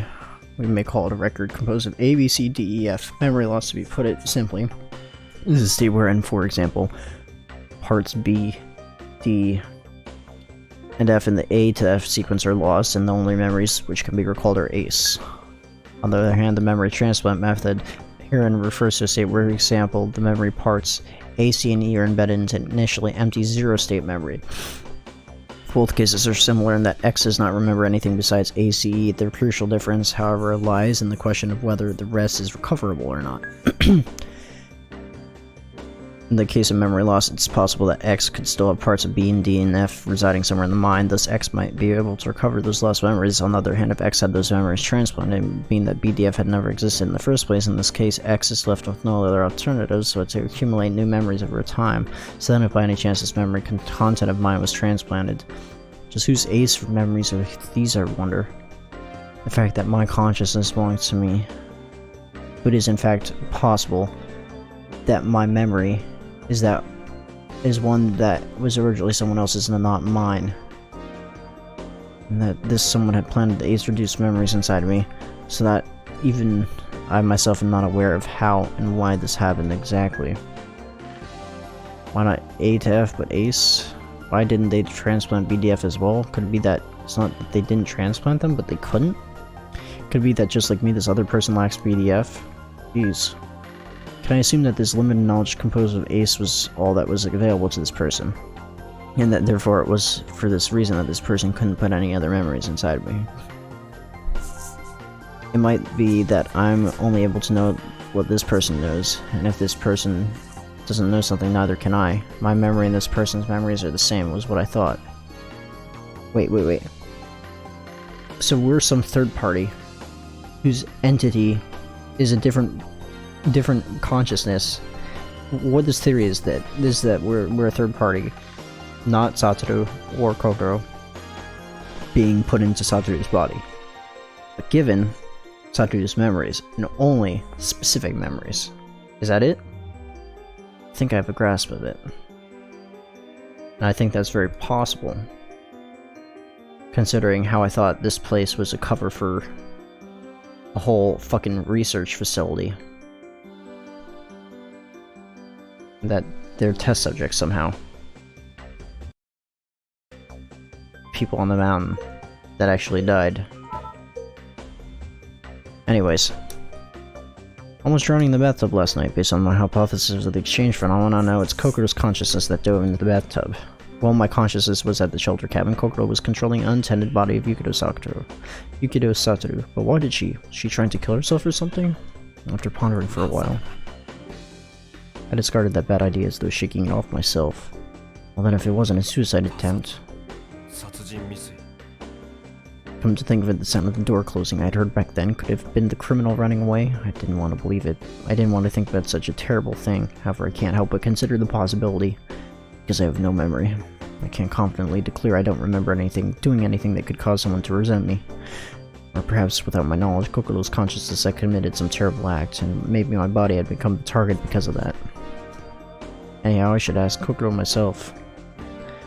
Although since I can't directly contact her consciousness, I need to find some way of getting in touch with her. Well, I'll think about that later. Points outlined above were what I spent 4 hours brooding over. To tentatively lay it out like this, it's like this. My mind and Kokoro's go back and forth, exchanging places with the other between the shelter cabin of 2011 and the Sphere of 2012. Uni is safely returned to life from the frozen Mount Akakura, turned out of a Sphere a year later. There's a possibility that my amnesia is in fact a memory transplant. Someone might have almost killed me last night. None of this went beyond the realm of pure speculation. I couldn't reach a conclusion. But conversely, I still couldn't deny any of those 4 possibilities. It's smart to always think about the worst case scenario in advance, as I'd said before. While keeping those in my mind, I reflected on what to do next. Well, I'd lost my purpose due to amnesia, but after coming here, I'd finally found some objectives. They could be divided into the 3 broad categories below. 1, explaining the strange phenomenon. I didn't know when I'll jump to Mount Akakura again, nor how long this phenomenon is going to continue. Going and returning like this over and over for the rest of my life would be unbearable. Even when I put aside wondering when the exchange phenomenon is going to end, trying to figure out the root cause of it was an urgent matter right now. 2, saving the people on Mount Akakura, yes. According to history, I know Yomugi, Koto, and Lin were all going to be caught in an avalanche and die. I can't allow this to happen. Lin is, after all, my ex-girlfriend. Kokoro is, so to speak, my partner. That the Kokoro could perhaps be my own death as well. I have to help Lin and Kokoro no matter what. And Yomugi too, of course. We may have only just met, but nevertheless I can't abandon him. Even if he is a complete stranger, there's no way I could tear him away and let someone else die right in front of me. I'll protect them all for sure. I'll show them I can change history. Maybe this was the task entrusted to me. I believe it was. I really do. I really think so. Being wary of this people in Sphere. First of all, I have to investigate whether or not the incident in the bathtub was really a murder attempt. Until I can clearly sort out the guilty from the innocent, I need to watch out for the people in Sphere. I don't like it, but I have to. In order to protect myself. I'll tell Kokoro about this too. Since during the time of the transfer, I'll have no way of knowing what's going to happen. Though I have approximately 3 pressing tasks at hand. Akakura situation, so I'll put 2 on hold for now. That leaves 1 and 3, but since I won't make any progress speculating about these things all by myself, I've got to search for clues by talking about over here. Especially Uni. Were you really on Mount Akakura 1 year or not? 1 year ago or not? If you were, how and why did you come to Sphere? What's written on that terabyte disk? How'd you get a hold of that disk in the first place? Those are things I need to ask him. Moreover, I'd have to think of a way to exchange information with Kokoro. I've really got my work cut out here.